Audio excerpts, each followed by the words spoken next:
Peace, family. I know who it is. It's Dr. Bakari K. Lumumba. Lumumba, back once again, the progenitor of LumumbaSpeaks.com, a Black empowerment initiative where we believe we could gain a competitive advantage by always betting on Black in conjunction with Bequaline Network, the Pan African social media extraordinaire, and the home of African centered news and information. Definitely happy you all can make it. Haywood, greetings from Columbia, South Carolina. I can't wait to hear the answers. Absolutely. Hopefully, you could tap in, be part of the conversation as well on this Kwanzaa Eve. Once again, family, it's Kwanzaa Eve. Happy that you all are with us. Make sure you want to make sure that you all tap in and, of course, be part of the conversation on this afternoon, Kwanzaa Eve. And so we have a show. It's titled "What Is Your Beef for Pan-Africanism?" Decided to do this show impromptu show based on a actual dialogue I saw on X, formerly known as Twitter, with of course our partner Bequaline Network. We was going back and forth with some brothers and sisters regarding Pan-Africanism. There were a number of individuals who, of course, were making some claims regarding Pan-Africanism that were adverse to the facts. And so it is our belief that we need to, of course, tap in and have a conversation about, of course, what is your beef with Pan-Africanism. As many of you know, we did a show couple months ago on is sexism Pan-Africanism's Achilles heel, based on the fact that there was a sister who wrote an article regarding alleging sexism in the Pan-Africanist movement. Of course, when we read the article, of course we went through the article on the live, we saw that she was making claims about sexism in Black organizations, but these organizations weren't Pan-Africanist organizations, right? They were oftentimes were Black Marxist organizations, religious organizations, and even integrationist organizations. So that was an issue. And so we think this is a chance to set the record straight. We know there's been a cacophony of discord from the FBA clan regarding Pan-Africanism, right? So once again, family, this is a chance to discuss what is your beef for Pan-Africanism. Hopefully we're able to, actually address some misconceptions about the ideology and movement that we now know, of course, called Pan-Africanism. So just want to make sure that's the case, family. As you all know, the link is in the description. I will put the link in the chat momentarily, but we also want to make sure that we go over the ground rules here at, of course, Lumumba Speaks and Bequaline Network before we get started. So first and foremost, family, as you all know, diversity of thought is welcome, irrespective if you're on the left, you're on the right, or you're right down the middle politically. This is a place where we can have a conversation, an intellectual conversation, an intelligent conversation, and an incisive conversation. Number two, no racial epithets. No epithets of any kind are allowed on the platform. This is a space in which we believe in Black power. We believe in the three ends of Black power, and those are, of course, self-respect, self-defense, and last but not least, self-determination. Number three, facts over feelings. What does that mean? If we, of course, have this type of conversation that I believe we will have this afternoon, we want to make sure that we attack the argument that a person is making and not the person themselves, right? So we want to make sure we attack the argument, not the person. No ad hominems, facts over feelings. And then, of course, number four, last but not least, no fundamentally false statement. So you can be of the ilk, and you could be someone who believes that LeBron James is the greatest basketball player to ever live. He is the GOAT. However, you cannot make a claim that's patently false. You can't say that LeBron James is the GOAT because Michael Jordan only won 2 championships. That is a fundamentally false statement. And of course, as a professional and as a scholar, it would hurt my credibility to allow people to come on my platform and make claims that are patently false. So if you make a claim that's patently false, I will interrupt, push back, and say, no, that is not the case. We want to make sure that we're accurate here. We also know part of this is necessary because one of the critiques of people who are African-centered, Black-minded, etc., whatever term you want to use, is that we tend to make up our own facts, right? We resort to alternative facts. We know that one of the most specific critiques of Black studies is that Black people didn't have any history, so Black people go around just making up history. So we want to make sure that we're doing our due diligence in terms of not only research, but the claims that we're making as we have this dialogue. And then, of course, last but not least, family, our mission here at Lumumba Speaks and Bequaline Network is neither to exonerate or vilify, but to simply challenge conventional wisdom and re-examine what has previously been accepted as fact. So, of course, for the Bequaline, he's here in the chat, of course, said, let's talk about it. We're looking forward to the conversation. Malik Zulu Shabazz, He has the Black Power fist up for the Malik Zulu Shabazz. We know you're based in the DMV. Hopefully you could tap in and be part of the conversation as well. Looking forward to hearing from you. And so, family, the link is in the description. The link is now in the chat, so we could get this conversation started regarding what is your beef with Pan-Africanism. And it doesn't even have to be a beef. You may just have questions about Pan-Africanism, and we're more than willing to, of course, allow that to be the case where we answer some questions. But once again, family, the link is in the description, link is in the chat. And this is, once again, this came about as a result of a back and forth that I saw Brother Bikulan was having on X, formerly known as Twitter. And so as a result of that, I said, we need to just have a conversation about this, really try to clear some things up, and hopefully, people could get a better understanding of Pan-Africanism. This isn't a movement with individuals seeking to proselytize, right? So this isn't a situation where we're seeking to force someone to become a Pan-Africanist. But I think it is important that we try to clear up as much information as possible. Brother Jay, peace, Black African family. Appreciate you. As Brother Mr. Sandman always say, happy Pan-African Tuesday, right? Happy Pan-African Tuesday. But once again, family, the link is in the description. The link is in the chat.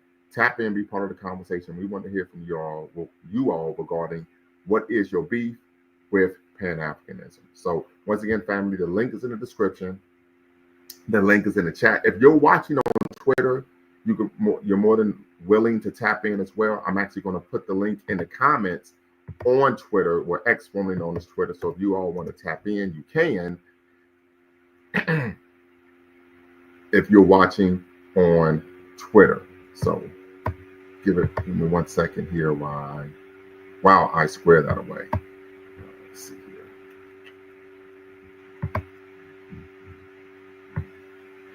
here.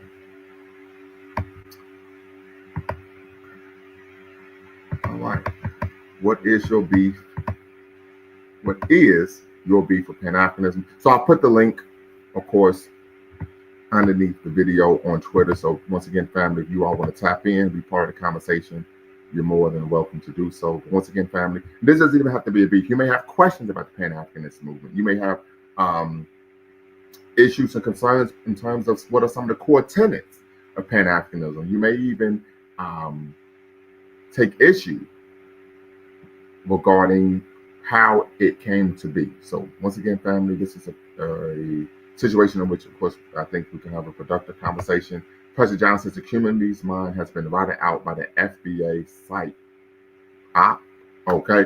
Once you can tap in, brother, you can kind of share with us what you mean by that. But a big line, I hope you could tap in as well. Shout out to Brother Dwayne Omawale, the favorite historian, favorite professor. And of course, Brother Jabril Africa as well. We're talking about the Pan-African organizer extraordinaire as well. So definitely hope you all could tap in. FBA takes an oppositional position to Pan-Africanism. Hopefully, Brother Preston John, you could tap in and share with us what is that oppositional position that FBA takes, right? I'm quite sure I'm familiar with what the position is, but hopefully we can have someone else to tap in and be part of the convo. That way I'm not monopolizing, of course, the discourse here on the program. Peace to all my Pan-Africans. Shout out to brother. Appreciate you, brother. Once again, family, the link is in the description. Link is in the chat. Once again, you do not have to cam up to be part of the conversation, and you can use a pseudonym if you want to protect your identity. So once again, family, the link is in the description. Link is in the chat. There's been a number of misconceptions on Twitter during the back and forth. One of the individuals stated that Pan-Africanists were responsible for why Fat Joe believed he could use the N-word, right? And of course, Brother B. Klein provided a retort stating that's not the case at all. In fact, Fat Joe stated that the reason why he believed he was allowed to use the N-word was because Minister Farrakhan, the leader of the Nation of Islam, was the one who told him that he was a black man. And we know the Nation of Islam is not a Pan-Africanist organization. The Nation of Islam is a religious nationalist organization in which the members believe that they are members of a lost tribe, a lost ethnic group, the tribe of Shabazz, which we know was fictitious. There was never a tribe of Shabazz in Africa. But that's a conversation for another day. We did a 3-part series on the Nation of Islam, Unpacking the Nation of Islam, Cult or Community. If you haven't watched that 3-part series and when you're interested in doing so, you go on to LumumbaSpeaks.com on YouTube.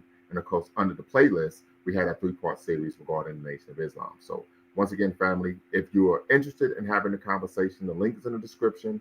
The link is in the chat. Once again, if you're watching on X, formerly known as Twitter, I actually shared the link in the comment below the video, so you could tap in and be part of the conversation as well. Once again, you do not have to use you do not have to cam up, and you can use a pseudonym. You do not have to use your actual name to be part of the conversation. Pastor John states FBA is largely a sock puppet project patterned after the white nationalist anti-immigration movement. The talking points and policy positions are in seamless alignment. Okay, sock puppet project. I would love for you to tap in and let me know what you mean by sock puppet project. But yes, that is something that I have seen in terms of white nationalist anti-immigration movements. And of course, many members of the FBA have taken on those talking points.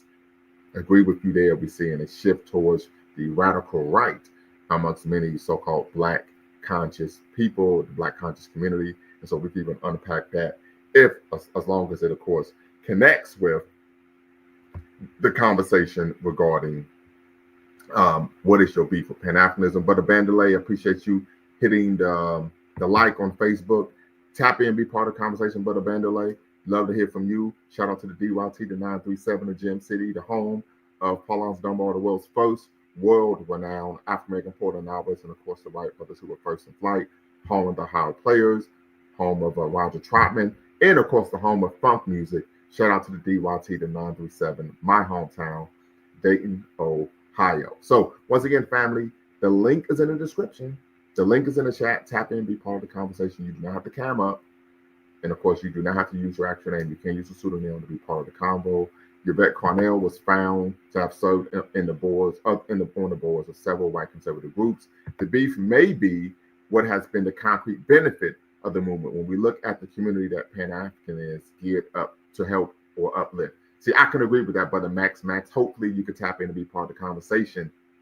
But there's a brother who calls in from London. He says, and one of the things that we need to do as Pan-Africanists is actually produce some wins, right? I argue, and it's not so innocent plug in my master's thesis, that one of the reasons why Pan-Africanism has actually fallen from being the vanguard of the movement against, of course, anti-Black oppression was because of a number of setbacks that the Pan-Africanist movement faced in the 1960s and onward. We talk about the assassination of not only African heads of state, but also Caribbean heads of state and even activists, right? We talk about one of Malcolm X. We talk about Patrice Lumumba. We talk about Steve Biko, right? We could talk about Kwame Nkrumah and the U.S. CIA-backed coup, that, of course, removed him from office.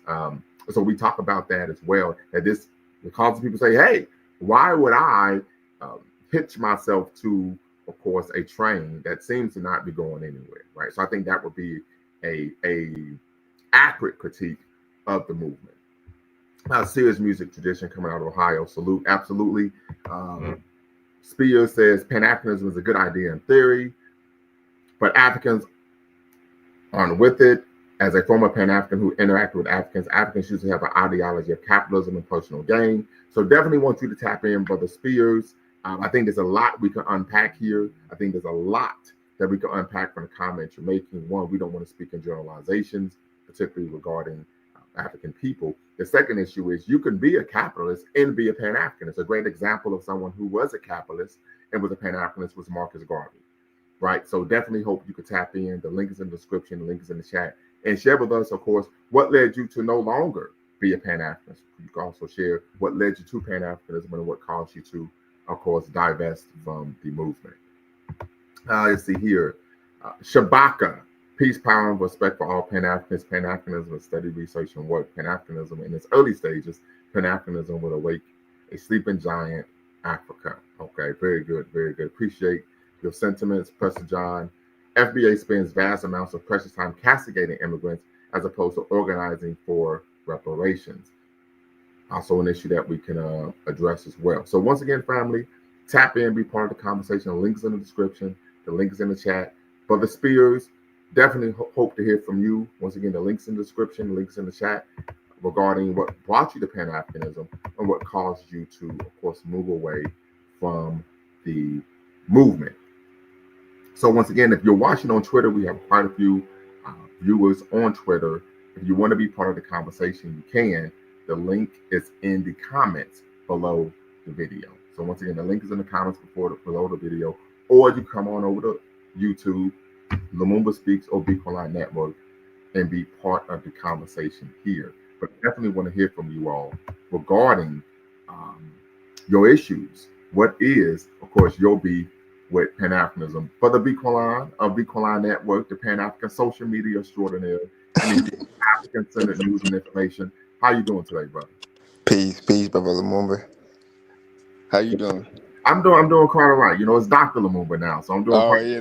You know, we're gonna big up. We're gonna big up, you know. Congrats, brother. Congrats. I'm proud of you, bro. Appreciate it. Yeah. But I was hoping some of our FBA family members would hop on the live to discuss, because I've been seeing a lot of like tweets going viral, just basically just diminishing Pan-Africanism without fully even understanding what Pan-Africanism is. Very true. And I think another important note I think our people need to understand is that Pan-Africanism is an ideology, but it's also an objective. So we're trying to accomplish Pan-Africanism. And most of our people come at Pan-Africanism as if it's already been established. And it's not. We're still working to establish and implement these objectives. And I think that becomes a problem, because people just expecting Black people globally to have a Pan-African mindset. And most Black people, to be honest, it's probably a minority that actually understand everything that Pan-Africanism entails, the objectives. Like, most of our people are not really familiar with Pan-Africanism. They might be familiar with Dr. Umar or, you know, some of the popular Pan-Africanists, but they're not really familiar with the ideology and the objectives of this ideology. So I think that's when it becomes very problematic, when we on Twitter just spewing misinformation. So I was hoping some of our brothers can hop on the stream so we can have the discussion. But right. So, Brother Haywood, I see you stated FBA is a lineage. Hopefully, you can tap in and be part of the conversation. Shabbat and Pan-Africanism have objectives and goals: the total unification and liberation of Africa. What are the goals of FBA? Right. So, once again, you do not have to use your actual name. You can use a pseudonym, and you don't have to come up to be part of the conversation. So, definitely would like to hear from you all regarding, of course, what is your beef for Pan-Africanism, but of course, what are some questions that you may have about Pan-Africanism? We know, as I said before, when I come in contact with individuals who tend to have an anathema for Pan-Africanism, it appears that that anathema is based on misinformation. For example, I was having a conversation with a family member, and he listed out about maybe eight things that he felt were problematic when it came to Pan-Africanism, right? But none of the issues that he mentioned had anything to do with Pan-Africanism. And exactly. Guess where he got his information from? Where? Tariq Nasheed. Of course. Right. So it's very important that we want to make sure that if individuals do have an issue, if you have a critique, you have an accurate critique. For example, Brother B. Kolan can share, he can speak to this. Sometimes I have a vociferous critique of feminism, correct? Would you agree? Correct. And so do I.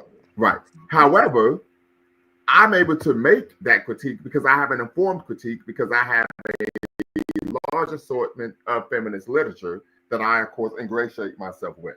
So it's important that if you're going to have a critique, right, you have a informed critique of whatever issue or objective or initiative or program that you take umbrage with.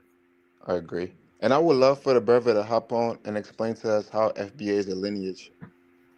Right. People continue to use this talking point. And very, very quickly, just briefly, right, we talk about me critiquing feminism. I have some feminist literature, right? Feminism is for Everyone by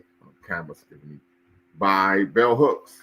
Hood Feminism by Mickey Kendall, right? So when I make a claim, right, I have a critique because it's an informed critique. So I just want to make sure I provide some literature for you all. Quick question. If you want to have a critique of something, of course, you want to have an informed critique. But once again, Brother Haywood, you can tap in. The link is in the description, family. The link is in the chat. We need some people to tap in and be part of the conversation. Right. And so, quick question about Bell Hooks. What's your opinion of Bell Hooks and her writings? Well, you know, we actually did an entire show critiquing Bell Hooks. Yeah. Right. So I don't want to divert from the conversation that we're having, of course, this afternoon. But That's true. um, That's true.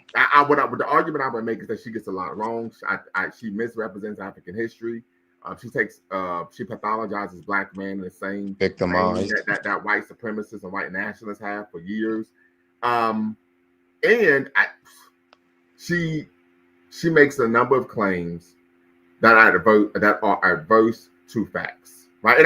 And some of the claims she makes is absolutely nonsensical. I had the pleasure of attending an academic conference where she was a keynote speaker, and one of the things that she stated during her time after she spoke, and this was question and answer, right? She stated, Right. "Well, you know how patriarchal men are. Patriarchal men in relationships, they want intimacy and companionship." And I said, well, if there isn't intimacy and a companionship, it's not a romantic relationship. It's a platonic relationship, dumbass. What She type of does that peanut butter and very jelly shit often. is this? You know what I mean? Like, seriously. With no footnotes, too, by the way. Yeah, so she makes a number of claims that are nonsensical, but because, a matter of fact, in her book, We Real Cool, she states that a consensual sexual intercourse between a man and a woman is still an act of violence towards the woman because the woman is being penetrated. Makes no sense whatsoever. But she made that claim, of course, because she's a member of a particular community that has, and she is trying to what? Get rid of the competition. Yeah. So something to consider when we talk about why Bell Hooks makes some of the claims that she does. But once again, we want to make sure we stay on task and make major things major. The conversation this afternoon, but I appreciate the question, Brother B. Kulan, is what is your beef with Pan-Africanism? Tap in, be part of the conversation, and let us know what issues you have with Pan-Africanism, what questions you have about Pan-Africanism, and why, if you do, you take umbrage with it. So this is the chance for everyone to tap in and be part of the conversation. So definitely look forward to hearing from you all. The links in the description, links in the chat. See here, Max states, look, rapper Lord Jamar is also saying the FBI is a lineage. Those who subscribe to him, Jamar is of Guyanese ancestry. So once again, let's have this conversation, family. I think Lord Jamore's a flat earther or something. Brother's very confused. Well, I think a lot of people are very confused. Yeah. Right, and Sadly. it's rather unfortunate, but I think a lot of people are confused. But And we're, what's we're sad? here today to hopefully provide a solution to some of that confusion, particularly when it comes to Pan-Africanism.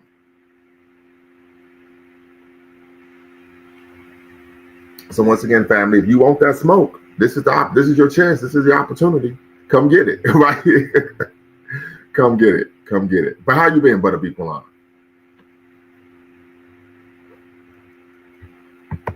Absolutely. So once again, family, the link is in the description. The link is in the chat. Tap in, be part of the conversation. Still looking to hear from Brother Hayward, Prester John. There's a number of individuals that we would love to hear from. Brother Spears, Napalm Spears. Definitely want to hear from you. You said that you are a former Pan-Africanist. Definitely want to hear what led you to Pan-Africanism and why you chose to remove yourself from the movement. But I think this is also rather curious. Brother B. Klein, I think you could speak to this, that oftentimes people will make comments about Pan-Africanism that, of course, are adverse to the facts. And then when you allow them the opportunity to have a platform to discuss these things, particularly with individuals who are educated, they typically go MIA. Would you argue that that is something that you've come across as well?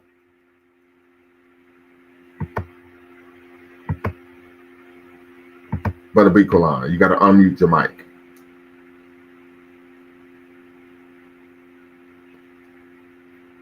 All right.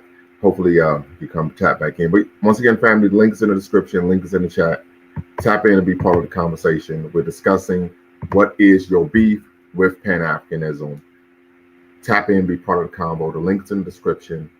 The link is in the chat. Want to hear from you all. Once again, if you're watching on X, formerly known as Twitter, you're more than willing to tap in as well. Of course, the link is under the video. I put it in the comments. So definitely want to hear from you all regarding what are some questions you have about Pan-Africanism. And of course, if you have any concerns or if you're opposed to Pan-Africanism, definitely want to hear from you all. But the link's in the description, link is in the chat. And once again, family, to be part of the conversation, you can use the pseudonym and you do not have to cam up to be part of the convo. So this is a situation where you could tap in and be part of the conversation. So looking forward to hearing from you all. We know we have a number of viewers, and so tap in, be part of the combo. Let's just get this conversation started. Get the conversation started. But once again, you're watching Lumumba Speaks, and of course, the Beacon Network. If you're watching, make sure you hit the subscribe and like button, thumbs up, thumbs up, thumbs up, and hit the notification bell, right, for future videos. But once again, family, tap in, be part of the conversation. It's Dr. Bakari Lumumba of LumumbaSpeaks.com, and we're seeking to have a conversation regarding what is your beef with Pan-Africanism. Follow me here. What is your beef with Pan-Africanism? What is your concern with Pan-Africanism? Why are you opposed to Pan-Africanism? Then, of course, last but not least, what questions do you have about Pan-Africanism? So tap in, family, be part of the conversation this afternoon. We're going into the evening. Tap in, be part of the conversation this afternoon and evening. Sorry about that, brother. I was having connections issues. Okay. But I was saying I 100% agree with you. For example, the brother I was having a little back and forth with on Twitter, I've been contacting the brother, DMing the brother, no response. Right, Brother Spears, once again, I see your comment. Tap in and be part of the conversation. Right, you don't have to use your actual name. You can use a pseudonym, and we would love to hear from you. You'll see Game Related says, firstly, I'd offer African as a problematic term, and that it's overly general and seemingly used primarily by American blacks who've lost their connection to their identity. I would disagree. Tap in and be part of the conversation. Tap in and be part of the conversation. Notice that A. Dawson, FBA, who beef with Pan-Africanism, can never answer this important question. If Pan-Africanism was such a failure, who were the Pan-Africanists in history that were responsible for its failure, with a cause and effect analysis of the role they played in failure of Pan-Africanism? So once again, family, Game Related, you made a claim. Tap in and be part of the conversation, and hopefully you can substantiate it. Once again, you're not going to be attacked. We attack the argument, not the person here at Lumumba Speaks and Beacon Network. And more importantly, we want to have an incisive conversation that is not lowbrow, but of course speaks to our higher self. So once again, family, tap in, be part of the combo. You're watching LumumbaSpeaks.com, a Black Empowerment Initiative where we believe we could gain a competitive advantage by always betting on Black, and of course, Beacon Network, Pan-African social media extraordinaire, and the home of African-centered news and information. So not a claim, just a thought. Well, understood, but I would argue that the thought that you provided is adverse to the facts. African Americans aren't the only people that use the term African, right? We find this in the Caribbean. We particularly find this on the continent, and even, of course, in Europe as well, right? Another example that I would argue would disabuse one of the thought you made is that Kwanzaa, for example, is coming up. We know this is Kwanzaa Eve, right? Kwanzaa is, of course, a Pan-African holiday that is celebrated on every continent in the world except Antarctica, right? And Kwanzaa is a holiday that celebrates the best of what it means to be African and human in the fullest sense, right? So just right there, that would, of course, disabuse one of the thought that you made, but you're still able to tap in and be part of the conversation. Africa is the only lineage of African people. How can any Black person be against Pan-Africanism? Well, I think, once again, there are individuals who tend to not be unaware of what Pan-Africanism is. Black Americans are a unique people with a history that is inextricably linked to the Caribbean and Africa. So we use the term African Americans here at Lumumba Speaks and Beacon Network. We use the term African Americans, not Black Americans. As we know, African Americans are only ethnic group in America that is identified by color rather than, of course, a place, right? So something to consider, of course. That's not me being brilliant. I'm actually borrowing from the brilliant work of Dr. Ali Missouri. Provide triggers for evolution. I think that the majority of Black folks beef with Pan-Africanism is that it requires our separation from the institutions of the white dominant culture. We have become so integrated that the notion of separation is scary. I think primarily Africans in Africa refer to themselves by tribe. If you call them African, they typically take offense. So one, I would disagree with that. I was just in Africa this past in July, and that's not the case. We also want to use the term ethnic group, not tribe, because tribe, of course, connotates something that's primitive, lacking civilization and refinement. So we use the term ethnic group. But also, the term calling someone on the continent African is not a pejorative. We tend to find they call them, that's just not the case whatsoever. Elon Musk is an African American. He's not an African American. Elon Musk is a Mm-hmm. European who has lived in Africa. And Who can we go back to that last comment? the bucks, right? But once again, game related. You're commenting. Tap in, be part of the Yeah, I conversation. would love to have the discussion. You I'm a do not have continental the African, camera by up, the way. and of course, you can use a pseudonym, right? Tap in, be part of the convo. Pastor John, appreciate the correction, no doubt. It is fundamentally an issue of racial esteem and building the courage to create full, truly African-centered institutions. Understood. So once again, family, a lot of people in the comments, we need you all to tap in and be part of the conversation. For sure, brothers. Tap in, Yes, tap in. need you to tap in, and sisters as well. You know, one of the critiques people have, of course, of the platform is there aren't enough sisters who are part of the conversation. We don't discriminate here, right? The sisters watch the show. If they want Okay. sisters on the show, you got to tap in and be part of the convo. Mhm. Brother Is that Lumumba, can we go back to Game Relator's comment about he said I said primarily Africans in Africa refer to themselves by tribes. yes? Yeah, I will. Go right ahead. I think we having some issues, brother Bequaline. I don't know if are you using your phone or computer. Let's see here. Yeah, you're having some issues. Are you using a phone or a computer? Yeah, I'm on my phone right now and it keeps kicking me off because of my connection. Sorry about that. I But see. Okay. I would love to have the discussion with the brother because I've heard this same argument several times on Twitter, and I don't know where people get this from. Like, so as Black people, we have multiple classifications. For example, I'm African, I'm Black, I'm Timni, I'm Sierra Leonean, I'm from like we have multiple classifications. So just because an African identifies with Yoruba does not mean that he doesn't see himself as an African. Africans know they're Africans. Like that's not Right. even a argument. Right. Argument And I do so kind of one separate. would then could then make the argument that that claim is being made out of ignorance. Definitely. Go But right I would ahead. love to have the discussion with the brothers so we can get some better understanding. Tap in, brother. Brother, game related.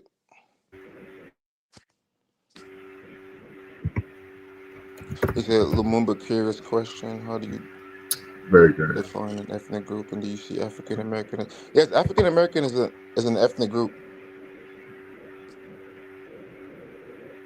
I'm not sure if you see that comment, the last comment. Right. Yeah, I see that. I see the comment. Right. Yeah. So, curious question: how do you define an ethnic group, and do you see African Americans as an ethnic group? Absolutely, African Americans are an ethnic group, just as Afro Jamaicans are an ethnic group, Afro Haitians are an ethnic group, right? Afro Bahamians are an ethnic group, Afro Cubans are an ethnic group, Afro Brazilians are an ethnic group, and typically most um, scholars, colleagues, I was actually trying to look this up because I talked about this in my dissertation, define an ethnic group by culture, um, right? So, additionally. Race, ethnic group, or more like. I'm trying to find term actually used. Wrote an article about this, and I don't think I'm going to find it. So this sucks, right? Give me 1 second.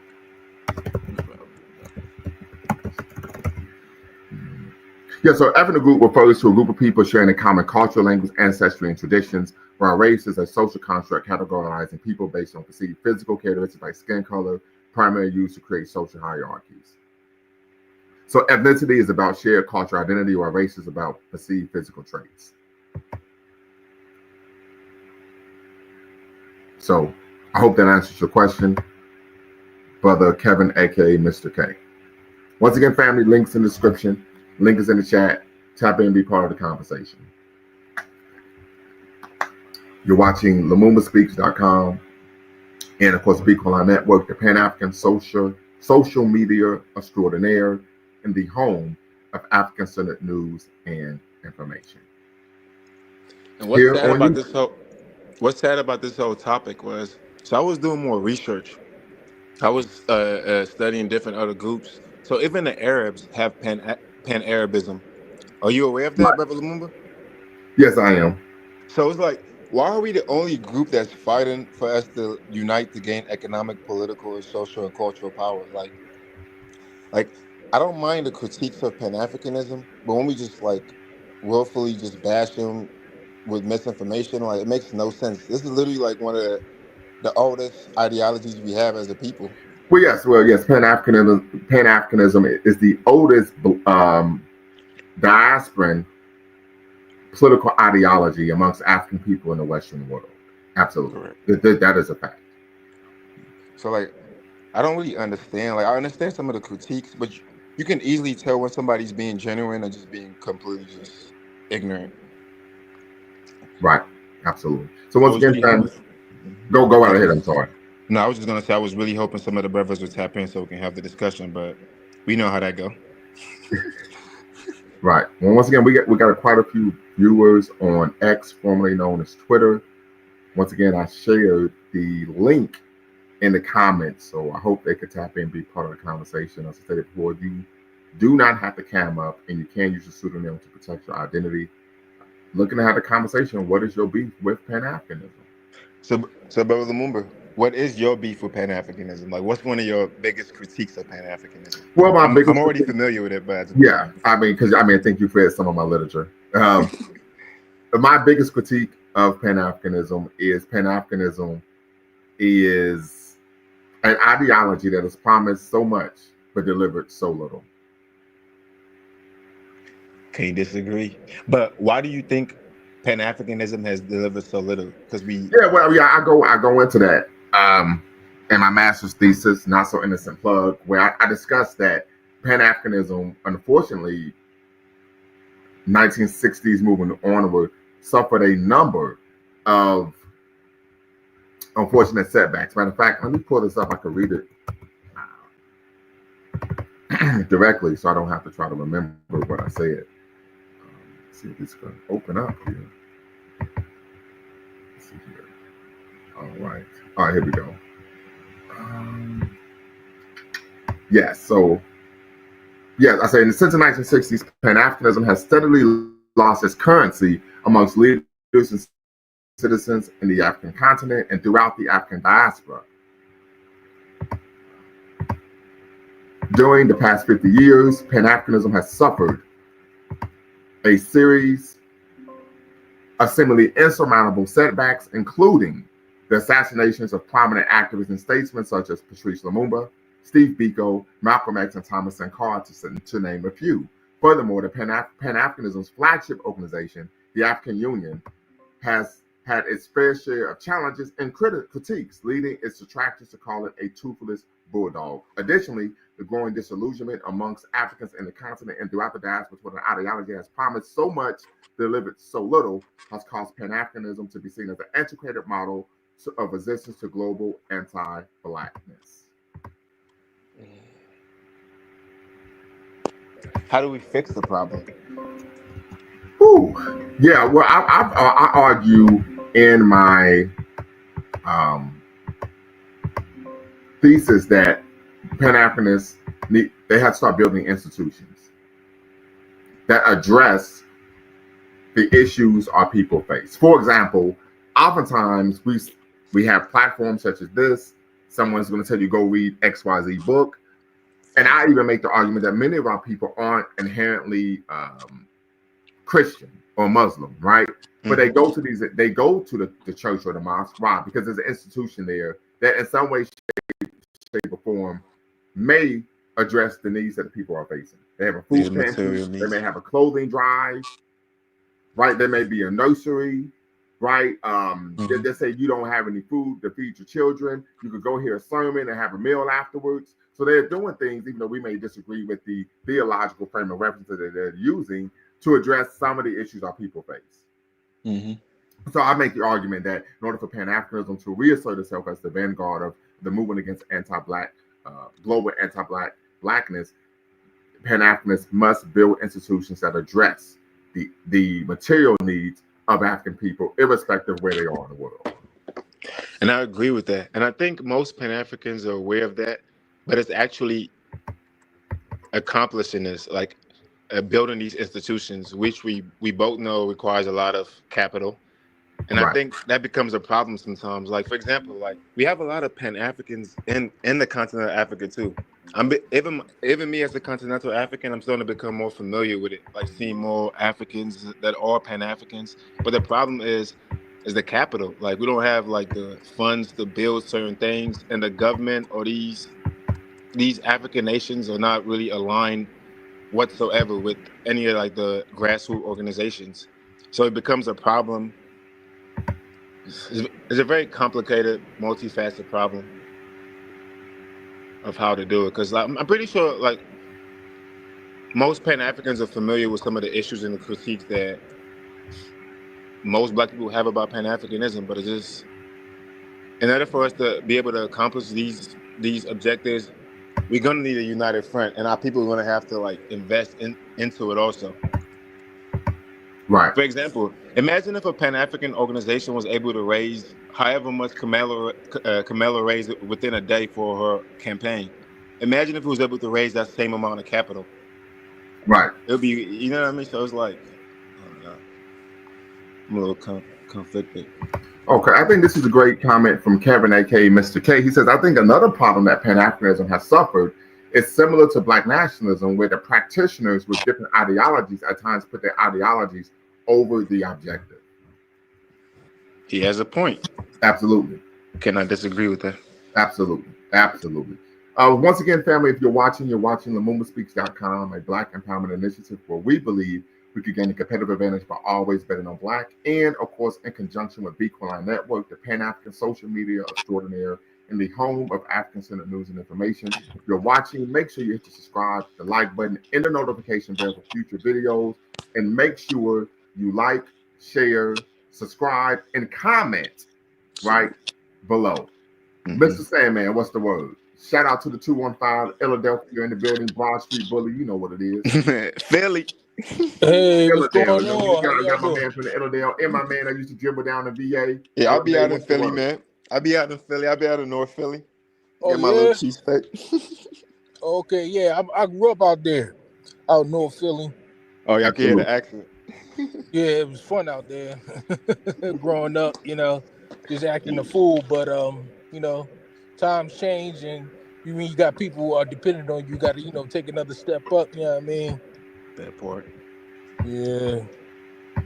So what's your opinion on the topic? I particularly I'm not I don't have a beef with Pan-Africanism, but I do have a number of people in my family that are both pro Pan-African and anti Pan-African, and it's an interesting dichotomy.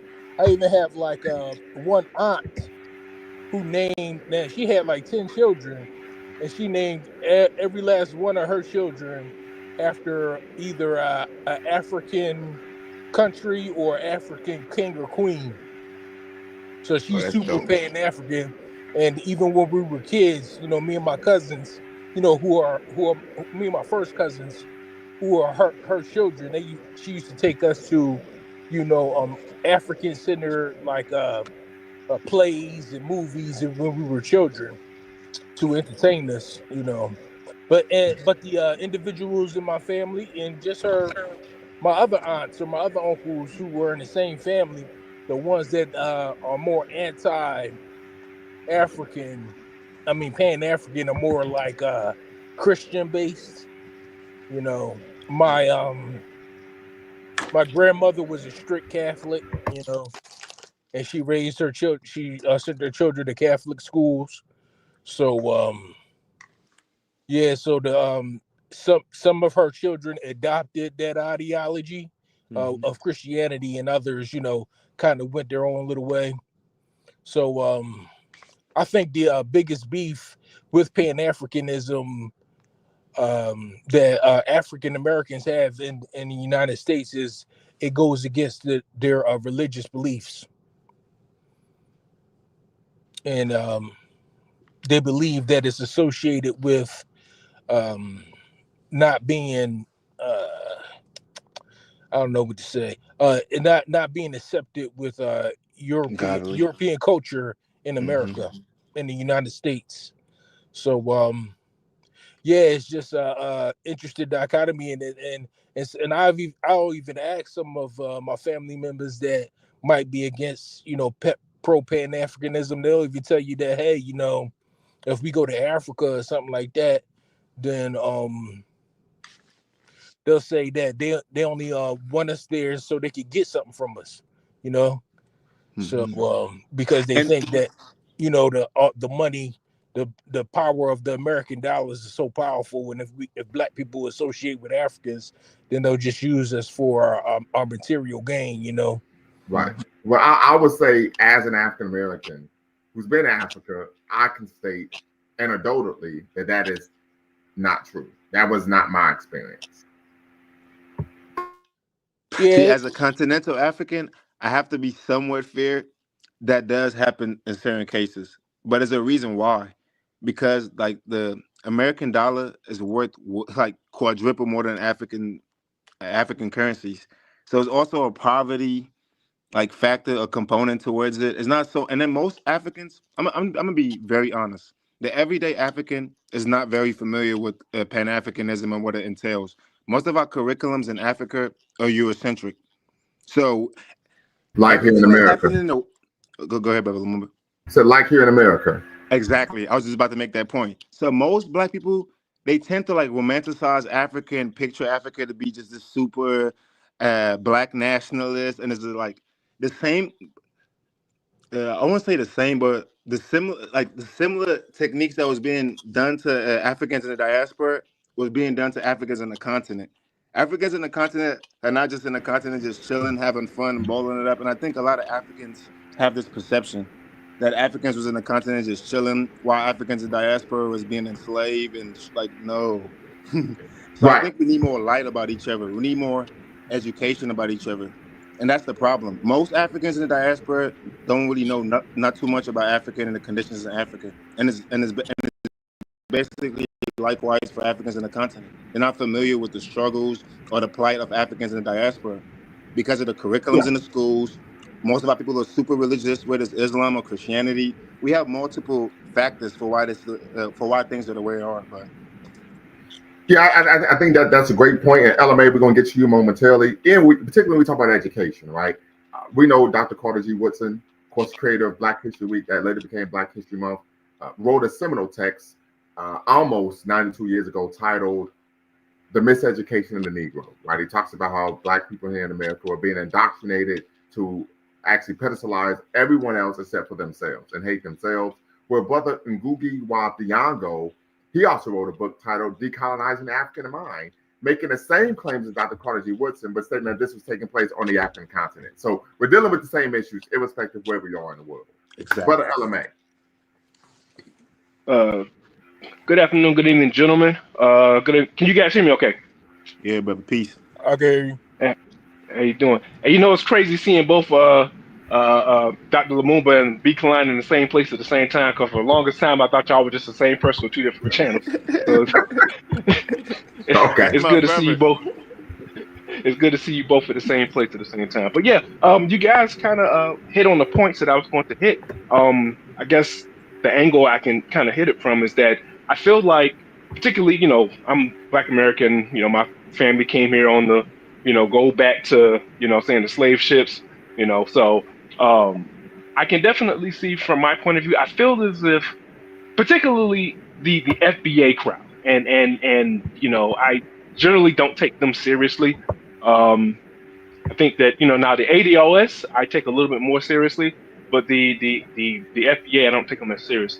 But I will say that it feels like there's unrealistic expectations about similar to what B. Klein said.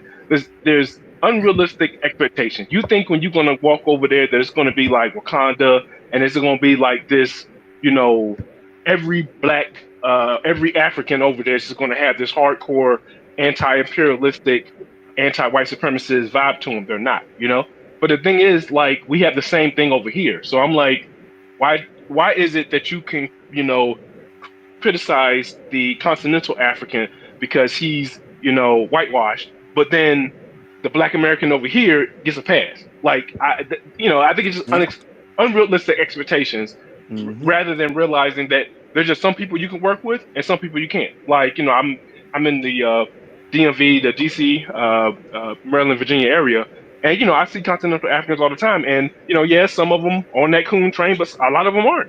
So I just work with. But Oh LMA, we yeah, don't use racial epithets. Oh, sorry that's about that. right. Yeah, yeah. Mhm. They're on Go that. right ahead.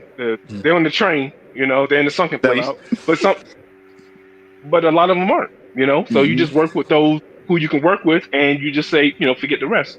And I wish that more Black Americans here would, accept that and just roll with whoever you can roll with, right? And so if we're, and it makes sense, like, okay, if we're here in America, yes, we're going to be a little bit more Black American centric because we're here in America, right? But if I Hmm. were to go to Cameroon, then I'm going to put the, my Black American, agenda, so to speak, on the back burner because, hey, I'm here. I'm in Cameroon. I'm helping the Cameroonians. If I'm in Nigeria, I'm helping Nigeria. If I'm in America, if I'm in Haiti, I'm helping Haiti. But if I'm in America, I'm expecting people to, rally behind us.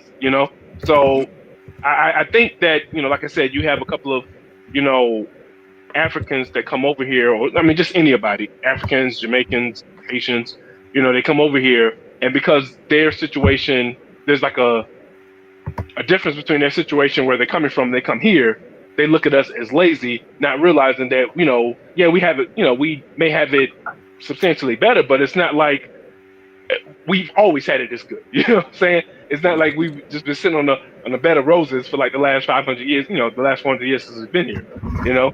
So Correct. I think that it's just unrealistic expectations from both sides. I think that if we can just focus on the goal of Pan-Africanism, working with whoever you can in whatever capacity you can. And if you can't work with them, just keep it cool, keep it, what's the one I'm looking for? Diplomatic, and just go your separate ways. But don't, let's say if you're a Black American here, African American here, and you have one bad experience with like a Canadian, you know what I'm saying? There's no reason to just paint all of continental Africa with the same brush. If you have one issue with one Haitian, there's no reason to write off the whole project just because you had one bad experience. You just work with who you can work with, and then you keep it moving. That's my. And what's so sad about that? That's literally what Europeans do to Black people globally. They basically take the lowest essence of our culture and give it maximum exposure, and then basically paint the picture as if this is like the only type of Black person there is. And it's crazy because we're doing the same thing to each other. And this movement, this FBA movement, is so dangerous because there are some valid critiques. As somebody who was born in the United States, I lived in the United States, lived in Africa. I was in Africa during the whole Civil War. I understand both perspectives. Some of the critiques are valid, but it's his reasons behind them that are very flawed, and it's very just propaganda, and he's trying to push a certain rhetoric. For example, the whole fleeing thing, that is so ignorant. Black people Yeah, globally have been fleeing. I mean, it's literally like a human nature thing. Every human flees, like in the face of danger, like any type of like atrocity. Like so, like some of the rhetoric is just so dangerous because most of our people are really interested in learning about ourselves and trying to gain liberation. Like some of these FBA members, they really are truly like genuine, but they're just being indoctrinated basically and radicalized by Tariq for benefits. So it's like I wish we can really have like a genuine conversation to where we can really put out all the critiques we have of each other because some of these critiques are valid. Some Africans are very ignorant and disrespectful towards Africans in the diaspora.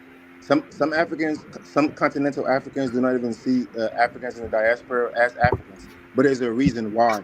It's not because of hate. It's because of ignorance, and this is the problem.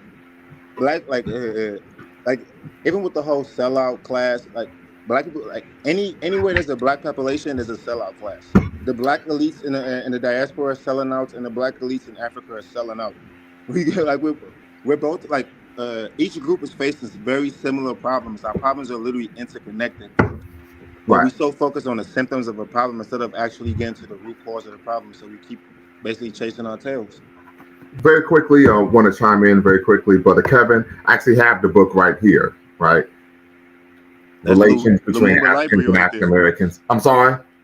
That's Lumumba Library right there. He got Yep. everything. We got the LL, right? And I read this book about 12 years ago when I was doing an undergraduate research project. I got about 10 G's for that project, and it was on African American repatriation to Tanzania. where we were highlighting the life, legacy, and the work of Brother Pete O'Neill, who was, of course, one of the leaders of Black Panther Party in Kansas City. But yeah, absolutely, misconceptions, myths, and reality. So got the text right here. But once again, I think it's a good point. And this isn't just something that we find with Black people in the continent or in the diaspora. But anytime you have oppression, you have what? Perpetrators, collaborators, and victims. In any situation, Dr. Malefi K. Asante talked about this in the documentary film 500 Years Later. He talked about in Iraq, there were some Iraqis who collaborated with the Americans, right? If you talk about doing the German Jewish Holocaust, there were some Jewish people who collaborated with the Nazis, what was known as the Judenreich Council. Jewish scholars even came out and stated what? They stated that Nazis would not have been able to have rounded up the amount of Jewish people that they did and send them to concentration camps if it was not for the assistance of the Judenreich Council. So whenever there's oppression anywhere in the world, you're going to have three groups of people: perpetrators, collaborators, and of course, victims. Right.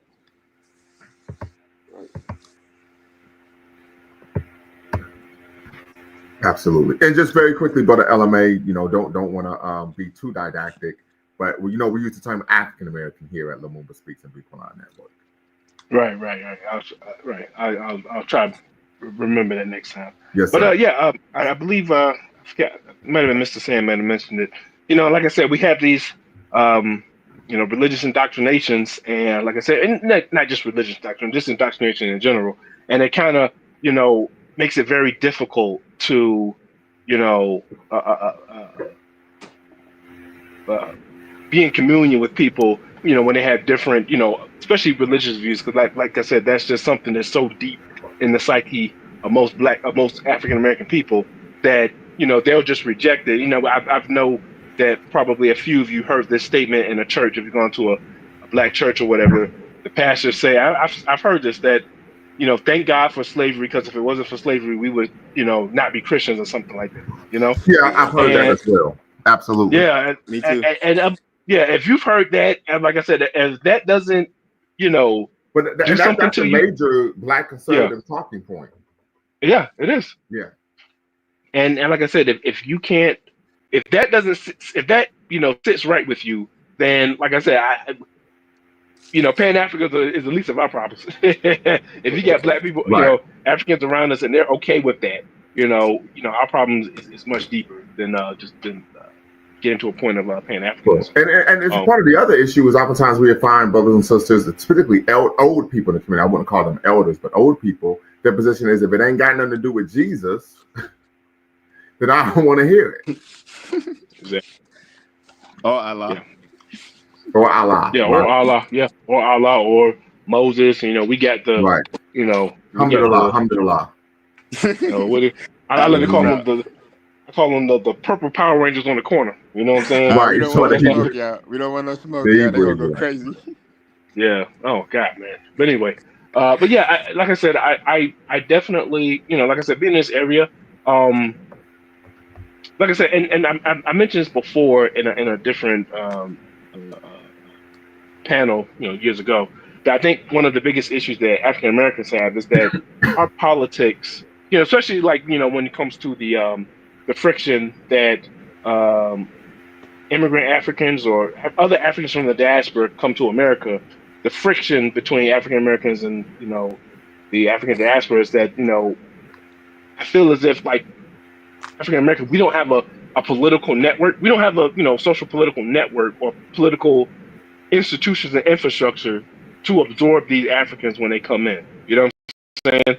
And I think that if we had that, you know what I'm saying? Because like I said, if you you just get here to the country, you just get here to America, and you're and you're someone from the diaspora, if there was like and I've seen this before. I've seen like there was TikTok of this one. She's a Black British girl, and she came from the UK, and then she ended up somewhere in the South or whatever. She's Christian, so she ended up connecting with this Black Christian church somewhere in the South or whatever. And she's making TikToks, and she's just saying how she loved it because it was like I said, there was a system, an institution that she was able to connect to that embraced her, and now that's one less. We're probably never going to see her getting online talk about how bad Black Americans are and how lazy and all this other stuff. Because why? Because she came to America, she got absorbed and embraced by, an institution that, is, for better or worse, catered to black, to the African American cause, the black church, for better or worse, whatever. So that's what we need. But then, like I said, you have a lot of young, uh, young kids who come to the country, and then they go to these inner city schools, and then they end up getting bullied or, made fun of and all this other stuff. So then when they grow up, you know what I'm saying? Now they're just saying that, oh, these blacks, these are lazy, they're shiftless and all this other stuff. And it's just like, you know, then they come across me. I'm like, what did I do to you? But, so I think for us, like I said, Black American, we just need an institution, and we really need to absorb these guys, because then we can have them fighting for us as opposed to coming over here and then just, talking bad about us. So I think that we just need something like that. I mean, I think the Black church example is a great example. Obviously, I'm not part of any type of Abrahamic religion, and it kind of sucks, but it's good, and it's good in the sense of having a system to absorb these people, get them squared away. Because, like I said, if you're gonna come over here and you're gonna look like me, you need to act like me. You need to act in our, we need to have a shared interest when they come over here, and so at least that way we're all working in the same direction. I would push back a little bit, but LMA, I wouldn't say that a person needs to act like me, right? The argument I would make is the best way. So once we see a comment here directed towards LMA, and I'll let you respond to that comment, but LMA, in a minute. The best way to proselytize is to treat a person's needs as holy. If you want someone to actually be on the team, address their person. I'll give you an example. About 12 years ago, I was dating a sister from South Sudan, and she talked me into going to a wedding in Pittsburgh. So we drove all the way to Pittsburgh for this wedding, and it was at a white church, a white mega church in the Pittsburgh area. So I'm like, damn, how they get all these black folk from the continent? They got them hook, line, and sinker, right? I go to the bathroom. They had a whole table regarding all of the services they provided the African immigrant community. So the issue is treating people's needs as holy, right? You could be as didactic as you want. If you aren't able to address people's needs, they're going to go and listen to the person who's able to, provide some comfort. Yeah, I'm in agreement. Address people's needs in the position we currently in. I'm sorry. Yeah, that's what. Go ahead, Bevan. I was just saying, how can we meet all of our people's material needs when we're currently in the position we are politically, economically? So, right. That is the challenge, right? And one of the ways we could do that is by what is known as susu, right? Pulling our resources together, practicing the. I just got some money from susu. Ujamaa, right? Cooperative economics. I've been able to, for example, we knew that miseducation was an issue in the greater Dayton area for Black children. So what did we do? We created a Juma Mosi Shule with the West Dayton Youth Task Force. You come in, drop the child off, Saturday morning, 7:30, they're going to get breakfast. They're going to receive curriculum, support and development on English, reading, writing, arithmetic. They're going to learn some African history, learn chess, and then they're going to leave with lunch. And we was able to do that by pulling our resources together. So what did that mean? That meant that I provided $10 a week. Right, instead of buying that bag of Flamin' Hot Cheetos, which I love, by the way, right, my guilty pleasure, I put 2 bags of the family size. I put that $10 towards the West Dayton Youth Task Force and the Juma Mosi Shule. These things are practical, can practically be done. It doesn't take a lot of money. But LMA, I want you to address this comment here. Someone states LMA has never been to Africa or Harlem. He's a fraud. But once again, I'm going to let you address that, brother LMA. But we do not, here at Lumumba Speaks to Be Line Network, you don't attack the person, you attack the argument. So just want to let you know, CAMA, you attack the argument, not the person. Go right ahead, brother LMA. I would have to understand what he meant. I mean, what the context of that? I mean, never been to Harlem, never been to. Well, I think I've been to Harlem technically, but I've never been to Africa. You're correct. But I've dealt with people coming from the continent coming here. So I'm not quite sure what he means. I'm not too concerned about it. But I did want to say I mean, you were pushing back. I kind of felt like we were kind of in agreement. I didn't have a disagreement with what you said. Like Okay. I word the way I worded it made it kind of seem like I was saying something else. But I was basically getting at that we just need to have some type of institutions that can absorb them, meet their needs, you know, take care of them. Maybe I worded it wrong, but I don't disagree with what you were saying. Okay. And Very good. Yeah, and the point where I was saying, like, if you're gonna be around us, you need to act like us. But basically, when you come here, we need to work together. That's what I meant. So Okay. Very good. and I don't. One of my favorite movies, and I know all movies have a theatrical spin to it, but one of my favorite movies was Amistad. And one of the scenes in that movie, Amistad, was during the process when they were going through the judicial process of determining whether or not they should be freed from their captors who illegally enslaved them on their slave boats. One of the things that the lawyer that was representing them said to the leader, who was the spokesman for those, was this word or this concept called possibility, or and that really opened. You're breaking up on us, brother Sam, man. You're breaking up on us. Oh, I'm sorry. Yeah. You're much Is it clearer now, still real though. bad now? Just the background, but we can hear you clearly. Just the background. Oh, okay, yeah, I'm hearing some ash too, but yeah, I'm not home. But one of the things that he said is this concept of possibility or maybe. But and then the response of the African who was a representation for the rest of his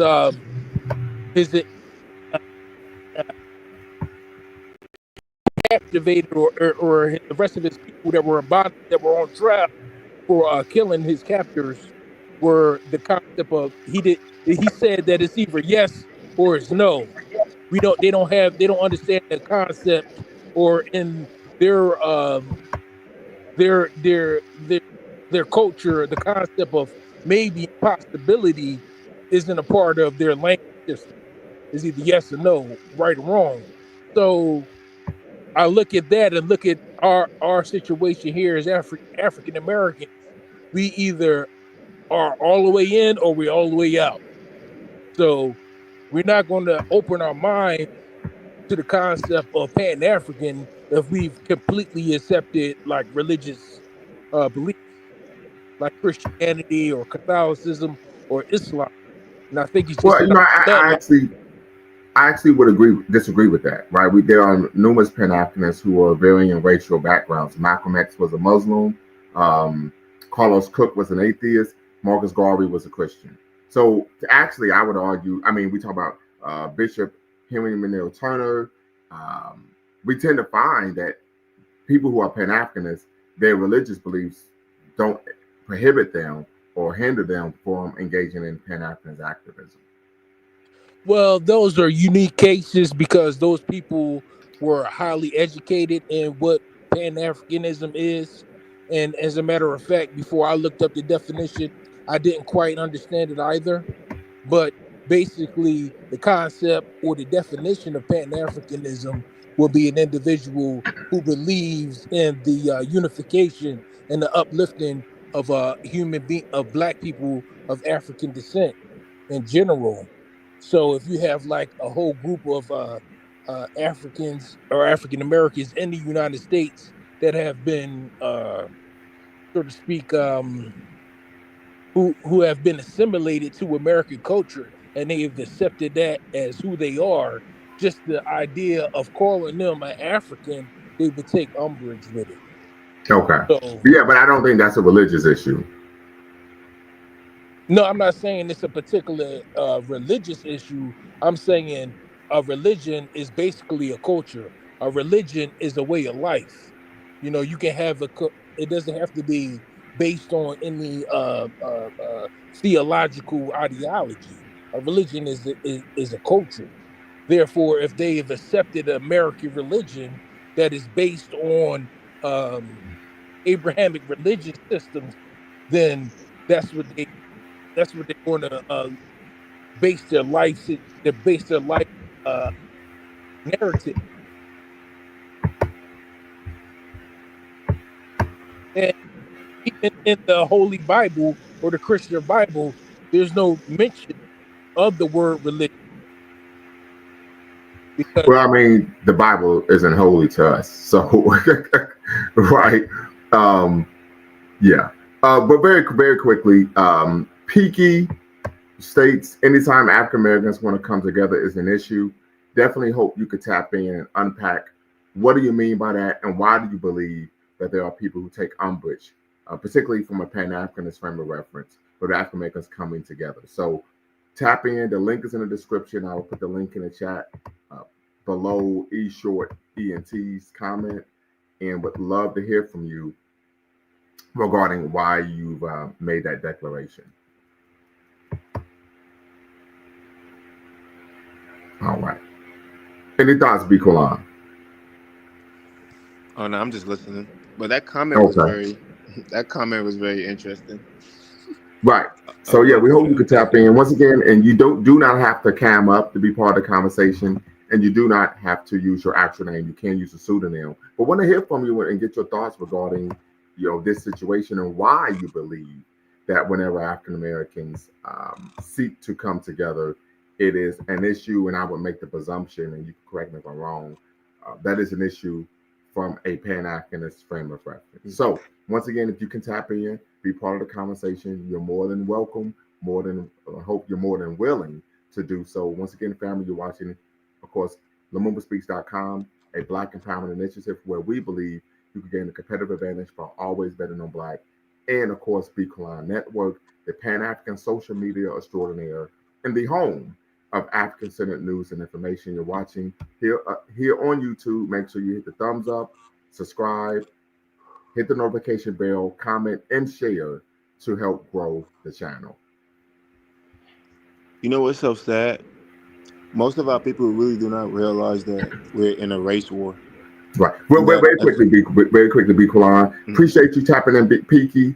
I need you to cam up in queue just to make sure you're not trolling. Then I will bring you into the live, and you can turn your camera off. Got you. You can turn your camera off, and I'm gonna bring you into the live. Okay. Go ahead, brother. Be Kalon. Then we'll pass it to Peaky. Yeah, I don't think most of our people realize that we're in a race war. That another group controls all of our life-sustaining institutions. That is literally slavery. I don't think how people realize how like what's actually going on. We've been in a race war for literally centuries now. Yeah. Go ahead. You go ahead, sister. Oh, I'm sorry. Yeah. Go Can ahead, you sir. hear me? Yes. No, I Yes. just. We hear you just fine. Oh, good. Hello, everybody. I just wanted to say, I just felt like anytime African Americans try to come together and form our own little, group, or something just for us, it's always some type of problem with that. That's just my opinion. So let me ask you this question: when you say it's an issue, if there's a problem, who do you believe has a problem with that? Oh, it's always some type of issue. I can't think of one specifically right now, but you can just see the situation we have with Fat Joe mad at the FBA.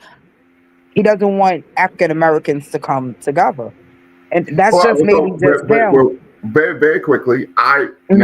I saw the comments he made, but he didn't say anything regarding being opposed to African Americans working together to build social, political, and But economic power. is isn't the group African American group? I'm sorry. I think the group is the foundation of African Americans or FBA something to do with Foundation of Black American Group.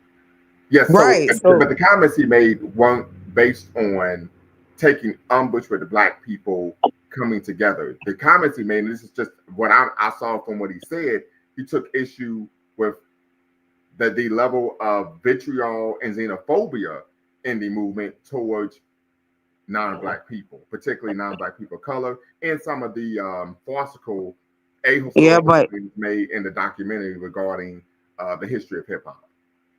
I agree with you. That could be true. But what I feel for myself right here is being an African American, being born here, is each and every time we try to assimilate something for ourselves, other groups feel that they have the right to just come in. And that's has been going on for years and for centuries. It's almost like they're almost like kind of used to us having a slave mentality. We can't have anything for ourselves at Okay. all. Now, when you say other groups, could you provide some examples of those groups? Uh, can I pry? Can I yeah, you can. It's all No, other no, and groups. here's the thing. I'm not It's trying to. all it's really all other groups because just like you hear the argument on TikTok and on what is it, YouTube, African Americans don't have any culture. It's all other groups. Right, but It's the all only other thing groups that is come. for the conversation, and Brother B. Klein can speak to this, Brother Sandman can as well. When a person makes a claim, I have no problem with a person making a claim, but I need you to be able to substantiate it by providing actual examples. So Right. what I'm Okay. gonna do, hold on real quick. So what I'm gonna do is I'm gonna ask Brother Sandman and Brother B. Klein, can you all think of a time in history where African Americans sought to do for themselves, organize for themselves, and other groups of people tried to what? Join an organization or movement that Black people already had established. Europeans. Well, can you provide a specific example? Uh, hmm. Black Wall Street. I mean, they didn't really join the organization. I say the NAACP. Well, the NAACP was created by white folks, and they just allowed I some can't Black really. people to be a But part it of was these supposed groups. to be. It was supposed to be for African Americans, but yeah, But it you're was right. created by them. So I would say this: well, I wouldn't argue that we find other groups trying to join. What I would argue is we find other groups historically seeking to destroy what Black people have created and built, rather than trying to join or integrate into what Black organizations. That's what I I would. That's the argument I would make that I think holds more water historically. I find Well, I would that agree with that.